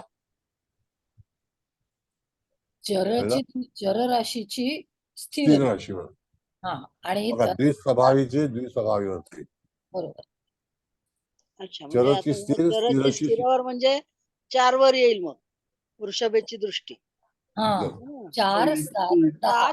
10. 4, 7, 10 वर येईल. 4, 7, 10 वर. अच्छा तर अच्छा सांगितलं आणि तू. आणि वृषभेच्या मागची जी चर राशी असते ना ती सोडून उरलेल्या 3 वर येते. उरलेल्या 3 वर. आलं लक्षात, आलं लक्षात. ते सरांनी पहिल्यांदा एक चक्र दिलं होतं ना त्यामध्ये बघा ते त्या चक्रामध्ये बरोबर ॲरो आहेत ते दिलेले. लाईन्स दिलेले आहेत. Yes. त्यानुसार बरोबर हो. हम्म. एक दोन म्हणजे 2 ही राशी स्थिर राशी आहे ना तर याची हा 1, 4, 7, 10 ह्या चर राशी आहेत. तर चरराशी. 2 या स्थिर राशीच्या मागची राशी चर राशी कोणती आहे? मेष आहे. तर ती सोडून द्यायची. त्याच्यावर येणार नाही त्याची दृष्टी. अच्छा पुढच्या बाकीच्याच. पुढच्या 3 तीन राशी पुढच्या पुढच्या 3 राशी पुढच्या आलं 3 आता. राशींवर येते. आलं लक्षात सर, आलं लक्षात. कळलं? हो सर, थँक्यू. Thank you madam. आता मागच्या सरांनी राशीवरती ते कशी दृष्टी? चक्र दिलं होतं ना अगोदरच्या लेक्चरला ते चक्राप्रमाणे सांगितलं होतं ना त्याप्रमाणे बघितलं तर लगेच कळेल. ह्या अगदी ॲरो म्हणजे काही गरजच नाही दुसरं बघायची. समोर चक्र ठेवलं ते लगेच कळणार. आता मी बघतो इथे चक्र आहे का. चक्र असेल तर तुम्हाला देतो. काही वेळ नाही लागणार. आम्ही काढून दिलंय, घेतलंय. हा सर दिलंय तुम्ही सर. दिलंय सर तुम्ही ते पहिल्या मागच्या लेक्चर मध्ये दिलेलं आहे. तरी सुद्धा सेकंड बघूया. लेक्चर. हो दिलेलं आहे सगळं. मी मला ते पूर्ण हे केलेलं आहे आपण. दिले त्याची एक प्रिंट काढून ठेवली तर समोर ठेवली तर काहीच गरज नाही बाकी सगळे विचार करायची. आता आणि इथे नाहीये. अक्षरांचं पण दिलंय सर तुम्ही आणि ते चक्राचं पण दिलंय. दोन्ही दिलेत त्या लेक्चर. हा कटप यादी दिली आहे. येस येस बरोबर. बर हो सर हो. आता हा मुख्य मुद्दा कळला का तुम्हाला? तो सांगा. सर समजलं. अच्छा. हो सर, कळला. आलं लक्षात. ते कटप्पा हो, यादीमध्ये सर. काढून आला सर. आलं लक्षात. आलं? होय. हो ठीक सर, आहे, हो चला. आलं लक्षात. आणखी बोला. लक्षात येणं गरजेचं आहे.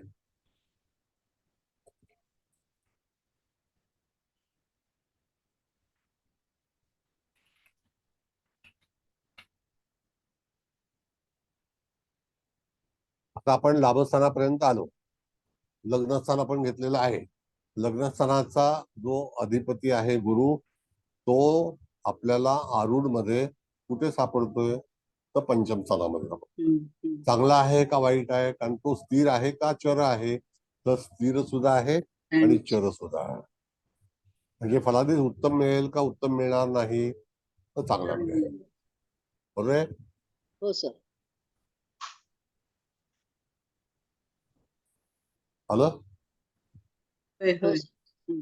पण सर आता हा. पुत्र पौत्रादी असल्यामुळे या गुरुमुळे आपल्याला उच्च शिक्षणासाठीचं काही मार्गदर्शन मिळणार आहे का जैनिंगमध्ये? हो त्याच्यामध्ये सुद्धा तुम्ही विचार करू शकता की यदा कदाचित त्या ठिकाणी लग्नी आत्माकारक ग्रह हा सूर्य आलेला आहे. हा. दशम स्थानाचा अधिपती हा गुरु आहे. लग्नाचा अधिपती सुद्धा गुरु आहे. आणि त्यावेळेला हे दोघही ग्रह प्रभावशाली मूळ कुंडलीमध्ये आरूढ मध्ये झालेले आहेत. मूळ कुंडलीच्या आरूढ मध्ये झालेले आहेत. म्हणून त्या ठिकाणी ही जी पद्धती आहे मॅडम ही आरूढ का दिलेलं आहे? आरूढ काढल्याशिवाय तुमचं नशीब तुम्हाला ओळखता येणार नाही. मग मी जेव्हा पहिल्यांदा सांगितलं होतं तुम्हाला की तुम्हाला जेव्हा कुंडलीमध्ये लग्न आत्माकारक कोण आलेला आहे त्याच्यावरती कुंडलीचा पूर्णपणे विचार केला जातो. ती कुंडली बॅलन्स कशी असते म्हणजे तिचा जो काही दर्जा आहे तो ठरतो. बरोबर आहे? मग इथे दर्जा काय ठरला? तर पंचम स्थान आणि लग्नस्थान. मग पंचम स्थान आणि लग्नस्थानाचे अधिपती कोण आहेत? तर गुरु आणि सूर्य. बरोबर आहे की नाही? हो. एक आत्माकारक एक पुत्र पौत्र पौत्रादी ज्ञानम. मग तो दशमेश पण आहे आणि लग्नेश पण आहे. सूर्य हा षष्ठेश आहे. मग जातकाने नोकरी जरी केली तरी सुद्धा त्या ठिकाणी जातक यशस्वी होईल का होणार नाही? कारण का की षष्ठ स्थान हे त्याच्या कर्माचं स्थान आहे. दशम स्थान सुद्धा कर्माचंच आहे. मग त्याला कर्मामध्ये यश मिळेल, नोकरीमध्ये पण मिळेल आणि व्यवसायामध्ये पण मिळेल. अशा तऱ्हेने तुम्हाला त्याला संकेत दिले पाहिजे. बरं आता दुसरा भाग असा आहे मॅडम की ह्या याच्यामध्ये म्हणजे जेमिनीमध्ये संकल्प. संकल्प म्हणजे एखादा विचार की मी हे कार्य करू शकेन की नाही करणार. त्यावेळेला तुम्हाला जे कमांडिंग लाईफ आहे किंवा त्याच्यातील संकल्प हा दशम स्थानातून आणि लग्न स्थानातून पाहिला जातो. तर लग्न स्थानामध्ये आलेला सूर्य हा निश्चित जातकाच्या जीवनामध्ये चांगल्यापैकी प्रतिसाद देईल. आणि दशम स्थानाचा संकल्प असेल एखादं उद्योग किंवा मी काही करू शकणार का करू शकणार नाही, तर त्याला तुम्हाला त्याचा अधिपती हा त्या अरुणमध्ये कुठे विराजमान आहे, तर तो पुत्र पौत्रादी ज्ञानम म्हणजे पंचम स्थान हे त्याचं स्थिर आणि चर पण आलेलं आहे. सूर्य हा स्थिर पण आहे आणि चर पण आहे. इथपर्यंत लक्षात आलं? हो. होय, तर सर. ह्या सगळ्या गोष्टी विचारात घेऊन नंतर तुम्हाला फलादेश देता आला पाहिजे. आणि कुंडलीचा मूळ कुंडलीचा दर्जा हा परिवर्तन करून आरूढ काढून त्याशिवाय तुम्हाला ठरवता येणार नाही. बोला.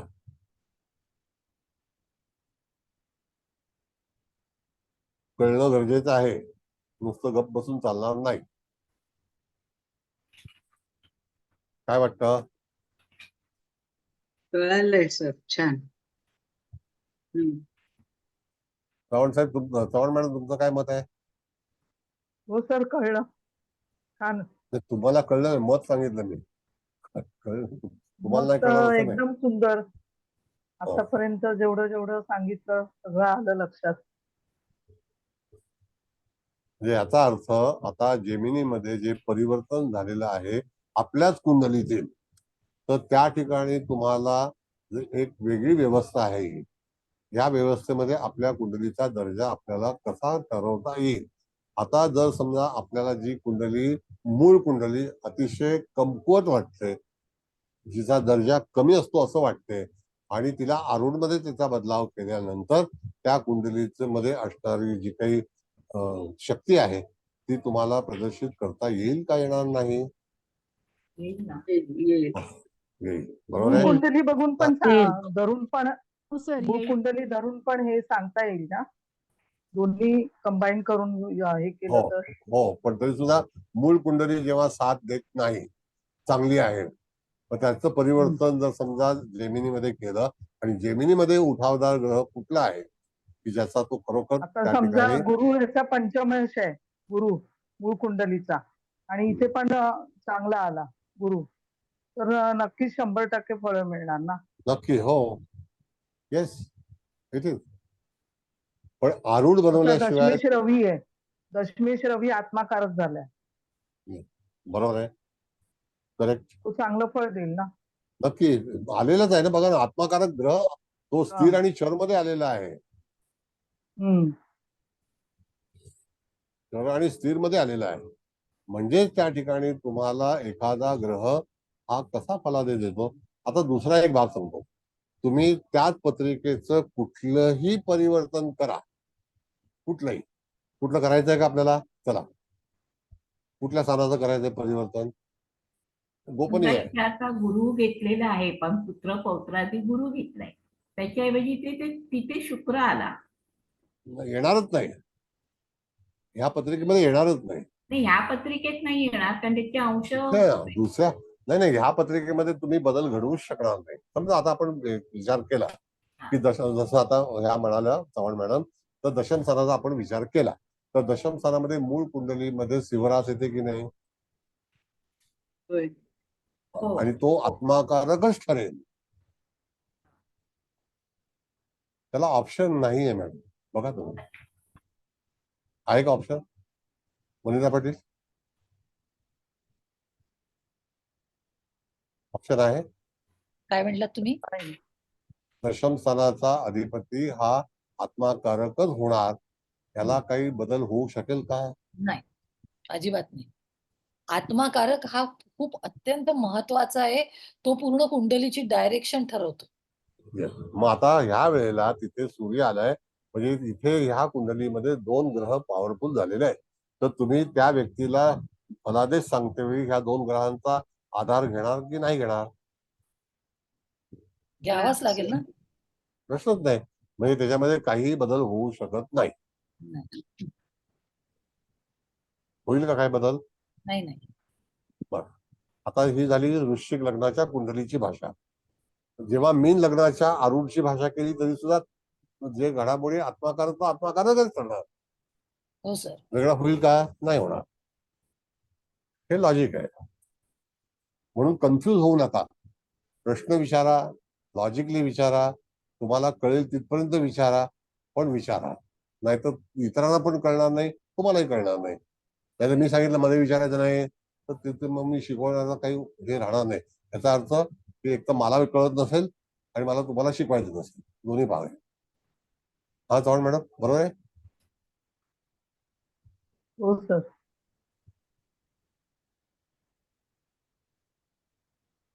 ठीक आहे. इथे सर जेमिनीमध्ये जे लग्न आलंय मीन, ते पण मूळ कुंडलीतलं पंचम स्थानाचं लग्न आलंय, ते पण चांगलं असं धरू शकतो ना आपण? मूळ कुंडलीतलं पंचम स्थानाचं आलेलं आहे, तर त्या ठिकाणी मूळ कुंडली मॅडम आपण बघितली तर ती कुठल्या राशीची आहे? तर वृश्चिक राशीची आहे ना, हा. नाही का? हम्म. आणि त्या ठिकाणी पंचम स्थानामध्ये येणारी रास कोणती आहे? तर मीन आहे. मीन. बरोबर आहे. आणि तेच तेच लग्न आलं. आरूढ आलेलं आहे. पण ते आरूढ कसं लग्न आलं? आलं. नाही, कसं आलं? कारण लग्नेश भाग्यात आहेत ते हा, लग्नेश लग्नेश भाग्यात आहे. आणि ते नवम स्थानाचं नवम स्थान आलंय म्हणून. नवम स्थान आहे. म्हणजे त्या स्थानाला तो जो लग्नाचा बिंदू आहे, म्हणजे तो काळ आहे, त्याच्यावरून आपण ठरवलं गेलं की त्या तिथून त्याच्यामध्ये हेच लग्न येणार. त्याच्यामध्ये आपण बदल करू शकत नाही.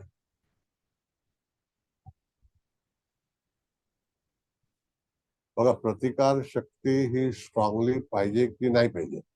आपल्याला जर आजारपण झालं तर आपल्याला प्रतिकार करता येतो का? येणार नाही.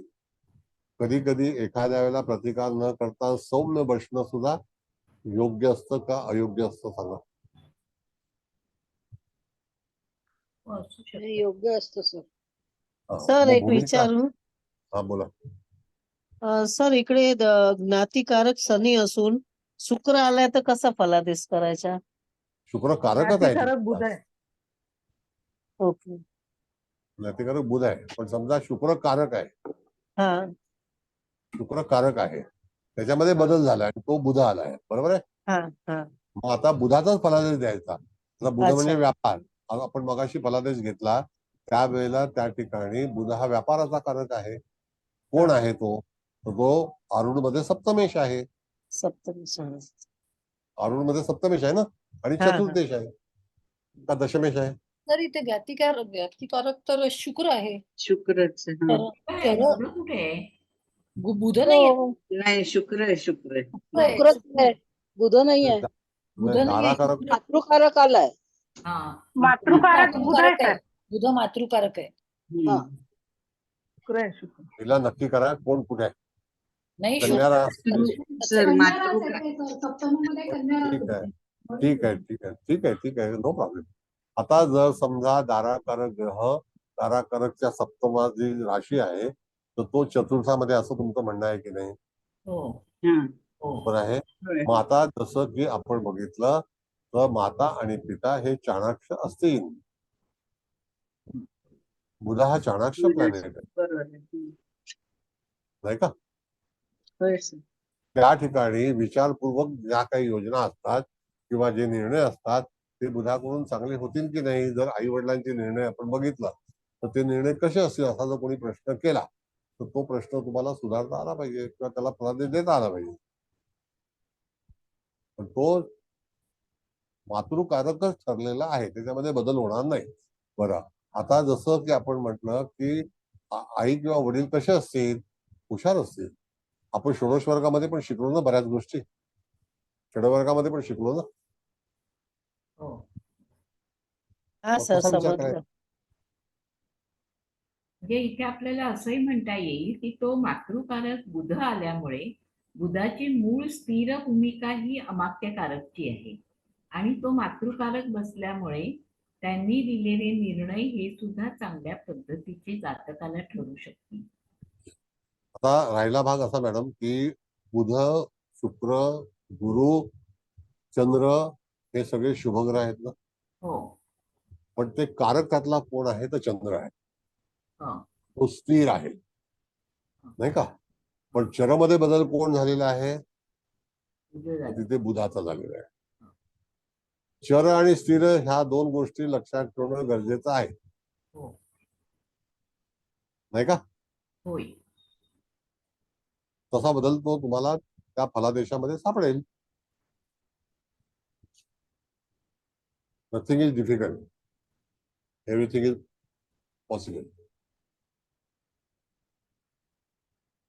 मग कधी कधी आपला म्हणून पत्रिकेमध्ये तुम्हाला सगळ्या गोष्टी, आता ह्यामध्ये 2 ग्रह चांगले मिळालेले आहेत, याचा अर्थ जातकाच्या कुंडलीमध्ये दशम स्थान आरूढ, लग्न स्थान आरूढ हे चांगल्या प्रतीचं आहे.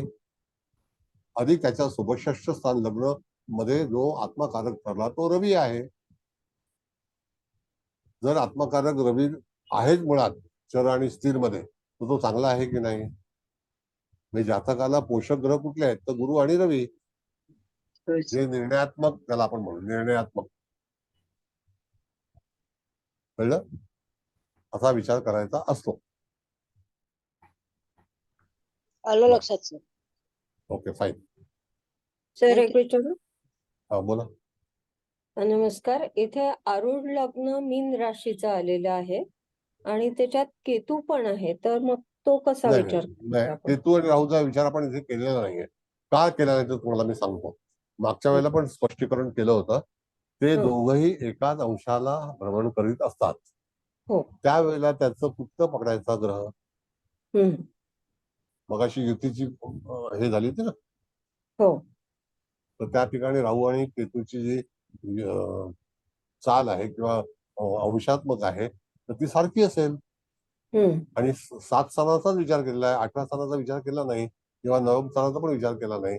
7 ग्रहांचाच विचार केलेला आहे आरूढ मध्ये. नाही, आणि पण आपण प्रेडिक्शनच्या दृष्टीने जो विचार नाही, करतो नाही, तर याच्यामध्ये त्याच्यात नाही, काय याच्यात करायचं नाही, असं? याच्यात नाही करत, याच्यात नाही अच्छा. करत. अच्छा. याच्यामध्ये धन्यवाद. राहू केतूची भूमिकाच नाहीये. अच्छा. बरं, आता दुसरं मी तुम्हाला सांगतो मॅडम, तर विषय निघालाय म्हणून. राहू केतूचा शोध हा कधी लागला, ज्यावेळेला ग्रहणावरती विचार करणार, म्हणजे चंद्रग्रहण लागलं, चंद्र लोप पावत गेला, सूर्य लोप पावला, आता सूर्यग्रहण झालं होतं मध्ये, तर त्यावेळेला विचार केला शास्त्रज्ञांनी, म्हणजे आपल्या आचार्यांनी, की हे असं का घडतंय. आता ग्रहण हा शब्दाचा अर्थ काय, हे तुम्ही त्या ठिकाणी व्याकरणामध्ये बघितलं तर एखादी गोष्ट हातामध्ये घेणे, ताब्यात घेणे, ग्रहण करणे. हा मॅडम, हा. ग्रहणाचा अर्थ काय, एखादी व्याप्ती करणे. कळलं का मॅडम, ग्रहणाचा अर्थ काय. हो सर. मी तेच गृह्णाती म्हटलं, ग्रहण आपण करणं. हाताळून जाणं. त्याच्यावर आक्रमण करणं की पूर्णपणे ग्रासणे आपल्या ताब्यात ग्रासणे. मग तेव्हा राहू आणि केतूचा विचार केला गेला. कळलं. हम्म. बरं, त्याच्यावरती गोचर पण तुम्ही लावू शकता. मग मी गोचर तर शिकवलेलंच आहे, पण परत आपण शिकणारच आहोत. बरं, आता वेळ झालेला आहे, कदाचित आता मुकेश भाऊ तर नाही आहेत, तर तुम्हाला काही विचारायचं असेल तर विचारा. आणखी काही जर काही हे द्यायचं असेल अभिप्राय तर हळदणकर मॅडम देतील. हा बोला मॅडम. सर एक विचारू मी. हा बोला. सर आपण पारंपरिकला जसं केंद्र कोणातले ग्रह असा विचार करतो, तसं ह्याच्यात फक्त जे आरूढ कुंडलीमध्ये ग्रह येतील मूळ कुंडलीतून तेवढाच विचार करायचा, म्हणजे केंद्रातले ग्रह शुभ ग्रह किंवा असा विचार नाही करायचा. असं आहे मॅडम की पाकिस्तानचे एक राष्ट्राध्यक्ष होते वादग्रस्त, त्यांची कुंडली मी 2003 साली शबीरदास मध्ये शिकवली होती जेमिनीवरती. हो सर. तंतोतंत त्याच्यावर हे झाला होता. मुशर्रफ, हा. जनरल मुशर्रफ, बरोबर तशाच मी 2003 साली शिकवलं होतं जेमिनी. त्यानंतर आज 21 वर्षांचं शिकवतो. हो सर. तरी सुद्धा माझ्या हातामध्ये काही पुस्तक नाहीये. मजा येते पण सर. सर खूप छान शिकवलं. म्हणजे विचार करा, 2003 पण मी विसरलो नाही आणि 2024 पण विसरलो नाही. In between 20 years. Sir Gemini शिकले मी, काय शिकले तेच माहिती नाही. आता शांतताने शिकवले ते आता वाटते का जेमिनी आहे म्हणून. मग कुठे काय शिकले तुम्ही शिकले मॅडम? तेच असेच एक संस्थांमध्ये शिकले. मालाड ऑफलाईन शिकलेली सर एकाकडून. मालाडला हा मालाड. नाही नाही, इकडे मुंबईमध्ये घाटकोपरमध्ये. अच्छा, घाटकोपर. ओके. मग ते पण कळलं काय नव्हतं तुम्हाला? काय कळलं नाही. आता हे सगळं शिकवता ते सगळं दिमाग तुम्ही शिकवता जसं की असं दिमाग मध्ये बसतं नाही. मग काय सांगायचंच नाही मला. खरंच सर. म्हणजे फलादेश तुम्हाला महत्वाचा आहे आणि सिस्टम तुम्हाला काम करतेच करते.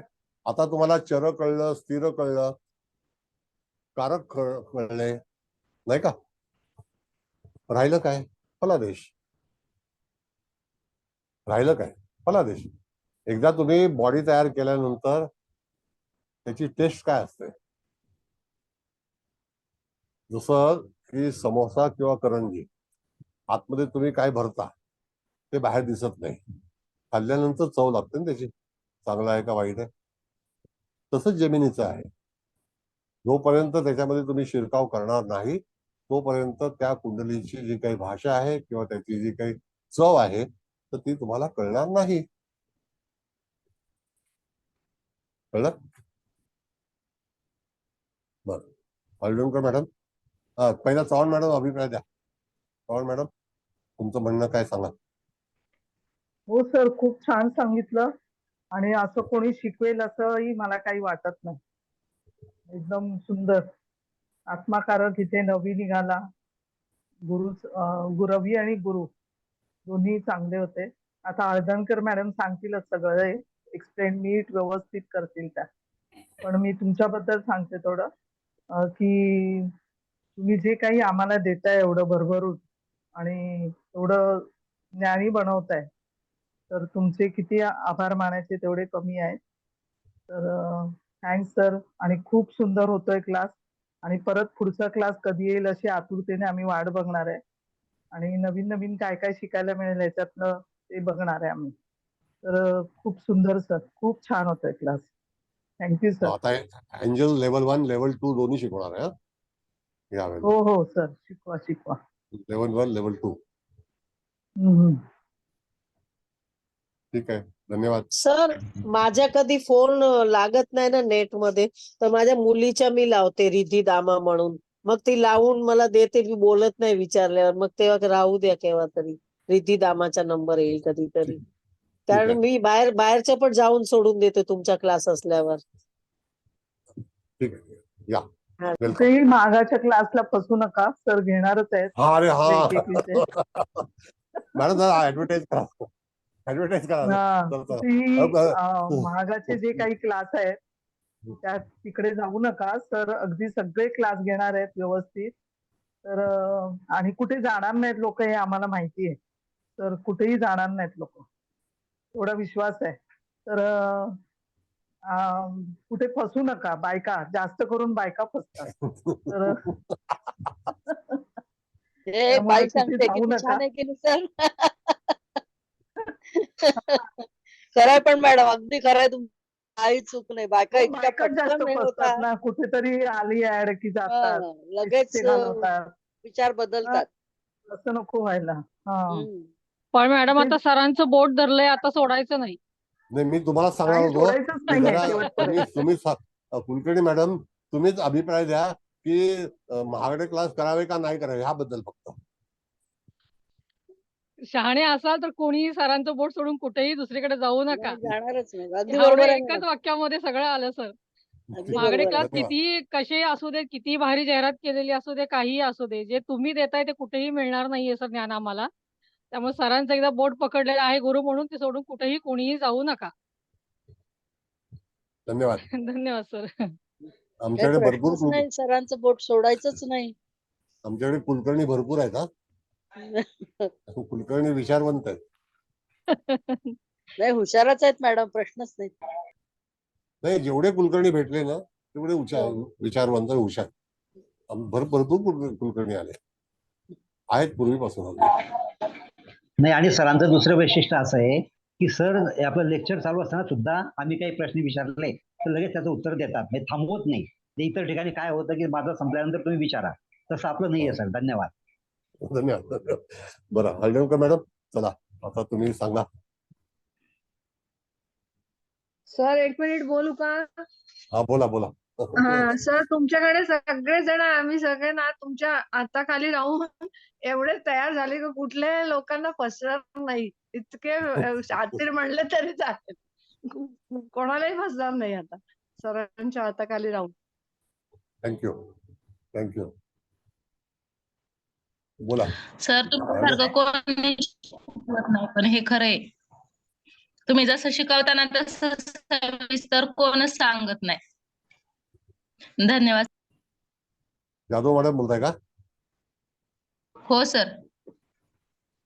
चला, खूप भारी आवाजावरून पण नाव, शिकवता, सविस्तर पूर्ण सांगता. आवाजावरून पण माणसाची नावं कळली पाहिजे. हो सर. नमस्कार. ठीक सर, आवाज आहे. येतोय माझा? हा, बोला. येतोय. सर, जेमिनीचं मी सुद्धा वाचलं आणि ऐकलं होतं, पण त्यावेळेला डोक्यात काही गेलं म्हणजे काही समजतच नव्हतं. पण आज तुम्ही जे सांगितलं ना, 7 स्थानं आणि 7 ग्रह यांचाच विचार जेमिनीमध्ये कशा पद्धतीने केला जातो, हे इतकं सुंदर. तुम्ही किती पुस्तकं वाचा, काही उपयोग नाही. प्रॅक्टिकली जे तुमच्याकडनं मिळतंय ना आम्हाला, ते इतकं छान मिळतंय ना की महागड्या क्लासला काय जाण्याचं, फक्त आम्ही काय करतो, महागड्या क्लासची जाहिरात बघतो काय आहे काय नाही, आणि ग्रुप जॉईन करून नंतर परत तो डिलीट मारून घेतो. फक्त एक अंदाज घेतो की लोक काय हे करतात. खूप मोठी जाहिरात असते, पण शेवटी हातात काय मिळणार आहे ते डोंगर पोखरून उंदीर, म्हणजे तशा प्रकारची गत आहे. त्यामुळे आता मी तर तुमच्याकडे 2019 पासून आहे ते आजपर्यंत चालूच आहे, आणि आतापर्यंत इतकं व्यवस्थित ज्ञान मिळालेलं आहे की जे कधीही कुठेही मिळणार नाही. गीता मॅडम पण खूप छान शिकवतायत. मुकेश सरांनी पण केपीचं छान घेतलेलं होतं. त्यामुळे मुकेश सरांचं तुमचे हे 2 जे आहेत, उजवा आणि डावा हात, त्यांनी क्लासचं धुरा बरोबर पुढे चालवलेली आहे. त्यामुळे मला तिघांनाही खूप खूप धन्यवाद सर. आणि असंच म्हणजे आम्ही अगदी तुम्ही आम्हाला पूर्ण ज्योतिषी कसा असावा अशा प्रकारे बनवणार आहात, आणि तेही निशुल्क. तुमचे हे अनंत अनंत कोटी उपकार आमच्यावर आहेत सर. खूप खूप धन्यवाद. थँक्यू. बरं, आता हळदणकर मॅडम, चला आता ओके सर. निघूया. आज बोला. खरं तर उत्स्फूर्तरित्या बरेच अभिप्राय आले. अर्थातच यातच जैमिनी पद्धतीचं यश सामावलेलं आहे. आतापर्यंत आपण पारंपरिक पद्धतीने सुरू केलेला ज्योतिषाचा वर्ग, ऑनलाईनचा हा वर्ग, त्याच्यातच अशा स्पेसिफिक अंडरलाईन करण्यासारखे मला क्लासेस असे वाटतात की ज्याच्यामध्ये आपण फलिताला चटकन हात घालू शकतो. तो म्हणजे एक अष्टक वर्ग सर तुम्ही जो शिकवला होता, त्याला सुद्धा कोणता ग्रह जास्त फलदायी आणि कोणत्या भावासाठी ठरेल याचं अचूक मूल्यमापन आपण त्या पद्धतीवरून केलं. त्यानंतर सर्वतोभद्र हा तर सगळ्याचा प्राणच होता, कारण सूक्ष्मांशांना धरून, नक्षत्रांना धरून, चरणांना धरून, ग्रहांना धरून, दिशांना धरून, आणि ग्रहांची स्थिती आणि ताराचक्र या सगळ्याचा एकत्रित इम्पॅक्ट, टोटल इम्पॅक्ट आपण त्या फल ज्योतिषामधून बघितला. त्यामुळे पण असं एक मनात सूर्या सिद्धांत, चंद्राचे हे सगळे असे होते टप्पे की त्या टप्प्यावरून आपण आयुष्यातल्या बऱ्याचशा घडामोडी उलगडू शकत होतो. तर अशी ती सर्वात कल्याणकारी आणि सगळं खूप चांगलं फलित दर्शवणारी अशी ती पद्धती तुम्ही आम्हाला शिकवली होती. त्यानंतर 16 वर्गाच्या ज्या कुंडल्या तुम्ही घेतल्या त्यातून सुद्धा चटकन एखाद्या डिफिकल्टीकडे आपण कसं जावं आणि त्यातून फलित कसं मिळवावं हे सांगितलं. पण बोलता बोलता ह्या 5 लेक्चरमध्ये जैमिनीच्या कुंडल्यांकडे आपण आलो, आणि ह्या 5 लेक्चर मधून हे कळलं की आरूढ म्हणजे आपलं लग्न कोणत्या राशीवर आरूढ झालेलं आहे आणि त्या राशीमध्ये कोणता ग्रह बैठक धरून बसलेला आहे. या दोन गोष्टीशी संलग्न धरून ही जैमिनीची कुंडली आपण उलगडून दाखवली. प्रत्येक राशीच्या दृष्ट्या आणि प्रत्येक म्हणजे शाही दाराकारक पर्यंतचे 7 ग्रह 7 दालन ही त्या ग्रहांमध्ये कशी स्थिर झालेली आहेत आणि आता घेतलेल्या कुंडल्यांमधून कोणती ग्रह तिथे बसलेले आहेत या दोघांचे म्हणजे एकदा एक आपलं गणित फिक्स डोक्यात बसवलं की आत्माकारक सूर्यच असला पाहिजे, अमात्यकारक बुधच असला पाहिजे, भ्राताकारक मंगळच असला पाहिजे, या क्रमाने एकदा स्थिर ग्रह आपण आपल्या त्या पदाप्रमाणे डोक्यात बसवले तर आता तिथे राशी येऊन ग्रह कोणते बसलेले आहेत ते जर त्याच्याप्रमाणेच बसले असतील तर आपल्याला जास्त फलिताकडे जायला सुटेबल होऊन जाईल. याच मुद्द्याला धरून त्या राशीचा अधिपती हा कोणत्या भावात बसलेला आहे, त्या भावाचं फलित काय आहे हे जर आपण ताडून बघितलं तर चटकन 3 घरांची फलित आपण उलगडून घेऊ शकतो. म्हणजे चंद्र आणि सूर्य सोडले तर प्रत्येकाचे 2-2 राशी प्लस तो ग्रह जिथे बसलेला आहे तो, अशा पद्धतीने आपण 3 भावाच्या फलितापर्यंत जाऊन जातकाची कुंडली जास्त प्रकाशितपणे अभ्यासू शकतो. तर हे खूपच म्हणजे अशी एक नवीन आशा, प्रकाशाचा किरण कदाचित आत्माकारक सूर्यच असल्यामुळे पूर्ण कुंडलीवर प्रकाश टाकणारी अशी ही जैमिनी पद्धती ही कुंडलीच्या जास्त जवळ नेणारी आहे आणि खूपशा विद्यार्थ्यांना त्याच्याबद्दल जिव्हाळा वाटून त्याचा अभ्यास करतील, चांगल्या पद्धतीने करतील असं आपलं मार्गदर्शन आहे. तेव्हा मी या जैमिनीबद्दल आणि आपल्या उत्कृष्ट मार्गदर्शनाबद्दल माझ्या वर्ग मैत्रिणींच्या तर्फे आणि सगळ्यांच्याच तर्फे आभार मानते. धन्यवाद सर. धन्यवाद, थँक्यू. आता कुबल मॅडम बोला. पण सर आता खूप वेळ झालाय तर मी फक्त आभार मानू की काय करू, कारण आता नाही तुम्ही बोला, तुम्ही वेळ झाला तर आता काय मुकेश नाहीये. ठीक आहे. सर्वात प्रथम सर तुम्हाला नमस्कार, चव्हाण मॅडम तुम्हाला नमस्कार. आणि आज सगळ्यांनी अगदी म्हणजे उत्स्फूर्तपणे अभिप्राय त्यांचे छान दिले. याच्यातच आपलं म्हणजे मॅडम म्हटल्याप्रमाणे हळदणकर मॅडम जैमिनीचं यश आहे, कारण त्यांना सगळ्यांना खूप छान कळते आणि तुम्ही पण खूप असं स्लोली आपण जरी जातोय पण प्रत्येक लेक्चर प्रत्येकाला अगदी मला वाटतं 100% आता कळत आहे. तर हळदणकर मॅडम तुम्हाला पण नमस्कार. तर सगळ्यात प्रथम म्हणजे आपल्याकडे कुंडली आली की आपण आधी त्याची जेमिनी कुंडली तयार करायची. तर ती कशी करायची, तर सगळ्यात म्हणजे ते आपलं जे लग्न आहे त्याचा लग्नेश कुठे बसला आहे. आवाज गेला का? माझा आवाज येत नाही का? हॅलो, नाही आवाज नाही. येतोय आवाज, येतोय मॅडम. येतो. हा ठीक आहे. तर मग आपला लग्नेश कुठे बसला आहे, तर आता आजचीच पत्रिका जर आपण घेतली तर त्याचा लग्नेश म्हणजे वृश्चिक राशीची आपली मूळ कुंडली आहे, तर त्याचा लग्नेश भाग्यात बसलेला आहे. म्हणजे मग तिथून परत आपण असे 9 ग्रह म्हणजे 9 स्थानं मोजत आलो. मग आपलं जेमिनी कुंडलीचं लग्न हे आलं मीन. मग असं आपण ते मांडून घेतलं आणि मग ग्रहांची म्हणजे आत्माकारक अमात्यकारक ते तर आता सगळ्यांना कळालंच आहे जास्त डिग्रीचा. तर आता त्याच्याबद्दल मी जास्त नाही बोलत. तर आजच्या ह्याच्यात आपला सूर्य म्हणजे स्थिरकारक पण आणि चरकारक पण सूर्यच आलाय. तसेच पुत्रकारक म्हणजे तिथे गुरु आलाय आणि तिथे तो पण स्थिरकारक आणि चरकारक आहे. म्हणजे ह्या कुंडलीचा दर्जा तर आपल्याला कळालाच आहे, उत्तम झालेला आहे. पण आता धनस्थानाचा म्हणजे जेमिनी कुंडलीच्या तिथे मंगळ म्हणजे तिथे ऍक्च्युअली बुध असायला हवा, तो मंगळ आलाय. तर म्हणजे तो फार वाईट आहे असं नाही, पण आपल्याला आपण असं म्हणता येईल की त्याला असं आरामदायी नाही. म्हणजे ते भाग्य त्याचं आरामदायी नसेल. होईल भाग्य, कारण तो भाग्येशच आहे ना, पण म्हणजे आरामदायी नसणार, कारण बुध असायला हवा तर त्याच्याऐवजी मंगळ आहे. दुसऱ्या ह्याच्यात पण तसाच चंद्र आलाय, तर तिथे ऍक्च्युअली मंगळ हवा आहे. म्हणजे तो भ्राताकारक इथे चंद्र आला आणि मातृकारक पण बुध आला. तर सरांनी सांगितलं म्हणजे तिथे पण चंद्र हवा, पण तरी सुद्धा बुध आल्यामुळे त्याचे म्हणजे जातकाचे पेरेंट्स आई बाबा हे चाणाक्ष असतील, म्हणजे चांगलं आहे तसा.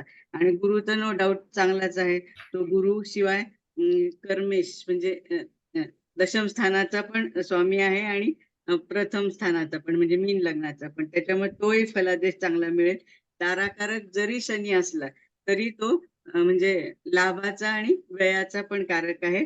पण शनी दाराकारक आल्यामुळे तुम्ही असं सांगितलं की त्या जातकाला म्हणजे आफ्टर मॅरेज किंवा त्याचा जोडीदार आल्यानंतर म्हणजे त्याचं भाग्याला सुरुवात होईल. जरी शनी आला पण तो शनी काय म्हणायचं दीर्घ काळ म्हणजे त्याला ते भाग्य देईल असं. तर एकंदरीतच सर आता जास्त काही बोलत नाही, खरंच फार वेळ झालाय. पण खूप म्हणजे इतकं सुंदर हा क्लास तर संपू नाही वाटत. मग आम्हाला मला असं वाटतं की तुम्ही आम्हाला हे काय अभिप्राय देण्याच्या ऐवजी अजून 10-10 मिनिटं छान शिकवलं तरी चालेल. आणि खूप म्हणजे इतकं सुंदर म्हणजे जेमिनी काय असेल हे जेमिनी आपलं ऐकत होतो पण एवढं काही आम्हाला चटकन इतकं कळेल म्हणजे मलाच असं नाही. मला वाटतं जेवढे आपण कधी कधी 100 लोक असतात, आज 92-93 काहीतरी होतं. म्हणजे माझ्या सहित सर्वांना अगदी 100% तुम्ही जे शिकवता ते कळतं. त्यासाठी सर सगळ्यांतर्फे तुम्हाला कोटी कोटी धन्यवाद. असेच शिकवत राहा. असं वाटतं की तुम्हाला ह्या वयात पण आम्ही इतका त्रास देतो, पण त्याच्यासाठी मी सर्वांतर्फे सॉरी म्हणते. पण खूप खूप धन्यवाद. हॅट्स ऑफ टू यू आता अँड युअर याच्यामध्ये डिवाइन आपण सोल सर. पुढची हा बोला. हा बोला पुढची जी बोला. स्टेप आहे तर हम्म. त्याच्यामध्ये जे काही नामावली आहे तो हा चार्ट मी तुम्हाला पाठवला होता आणि गटपय दिला आहे. पण होता. होय तर होय. त्या ठिकाणी त्याचा विचार कसा करावा हा याच्याबद्दल आपण पुढे संकेत करणार आहोत की होय. त्याच्यामधून कसं आपण नाव निवडावं किंवा हम्म. कुठल्या राशीचा संबंध येतो, हा कुठल्या ग्रहाचा संबंध येतो. तर हा त्या ठिकाणी बऱ्याच गोष्टी ज्या आहेत तर त्या आपल्याला त्या ठिकाणी आणि अशा चर जीवना हा चरदशा पण शिकवणार ना सर? की सांगितलं ना आता हे हा नाही हो ना. ह्या नाही ज्या नाही. राशी हा आहेत ना हा राशीच्या हा दशा हा हो हो त्या- त्या आहेत. नाही पण ह्याच्यात अजून ते योगिनी दशा पण असतात ना, मग त्या नाही ना नाही नाही आपल्याला. नाही हा नाही ठीक आहे ठीक आहे. म्हणजे आता दशा आपल्याला मी तुम्हाला सांगितलं गटपयादी की शिकायचं. हा हा हा नाही दशा हे हा जो कळालं. भाग आहे मॅडम हो की हो सव्य अपसव्य हा हो विषय हो शिकलेला हा आहे. हा तर हा सव्य शिकवलं. अपसव्यामध्ये हो पंचम स्थान आणि भाग्यस्थान हा बरोबर. याच्यानंतरचं जे स्थान आहे त्याची दशा येस. कोणती हो आणि हो. त्याच्यामध्ये अजूनही सांगतो तुम्हाला हम्म की हम्म जेमिनीमध्ये असा जो काही दशेचा भाग जो सांगितलेला आहे तर ओके. तो दशाचा भाग कन्फर्म नाही आहे. बरोबर आहे. हा हा कन्फर्म नाही आहे. हम्म पण हम्म त्यावेळेला याला कदाचित दशेचा विचार केला गेला नसेल. तर मी हम्म तुम्हाला सांगितलं की विश्वोत्तरी दशा आहे, अष्टोत्तरी ही हम्म नर्मदेच्या पलीकडे राजस्थानमध्ये मिळालेली आहे. होय. तर जे काही नर्मदेच्या ठिकाणी भरोळ जे भृगु ऋषी जे होते ते हम्म भरोळचे होते म्हणून तिथे त्यांचं नाव जे भृगु ओढले त्यांनी जे निर्माण केलं ती भृग संहिता आहे असं आहे. हम्म आणि भृगु ऋषींचे वेगवेगळे फलादेश आहेत आणि हम्म ह्या जे जैमिनीचे ऋषी जे होते ते जैमिनी साऊथ मध्ये जाऊन त्यांनी नॉर्थचं जे मटेरियल होतं ते विकसित केलं असं आहे. हम्म.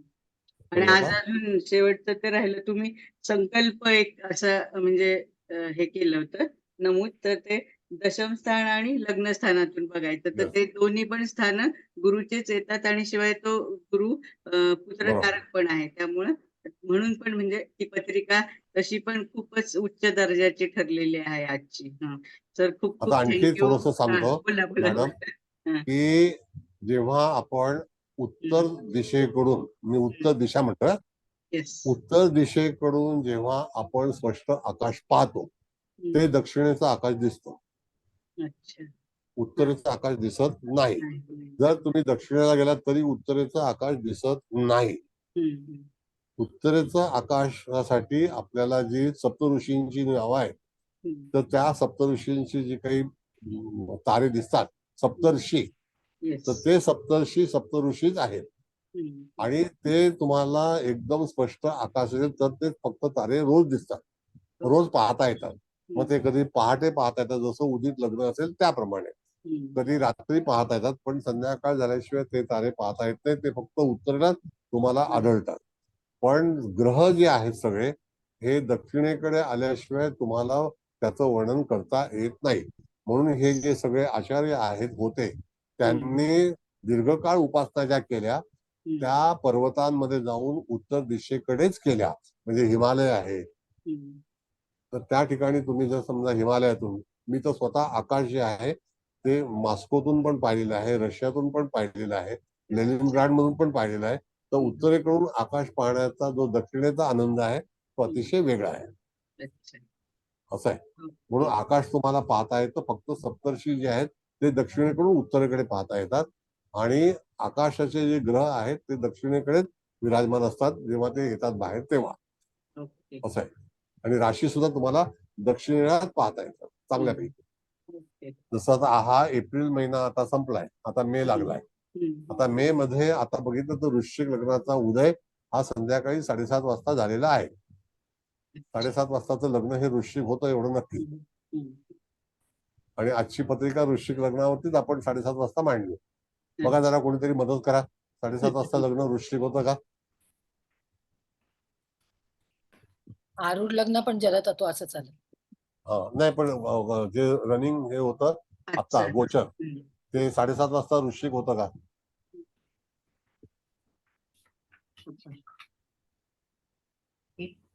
मॅडम बघा.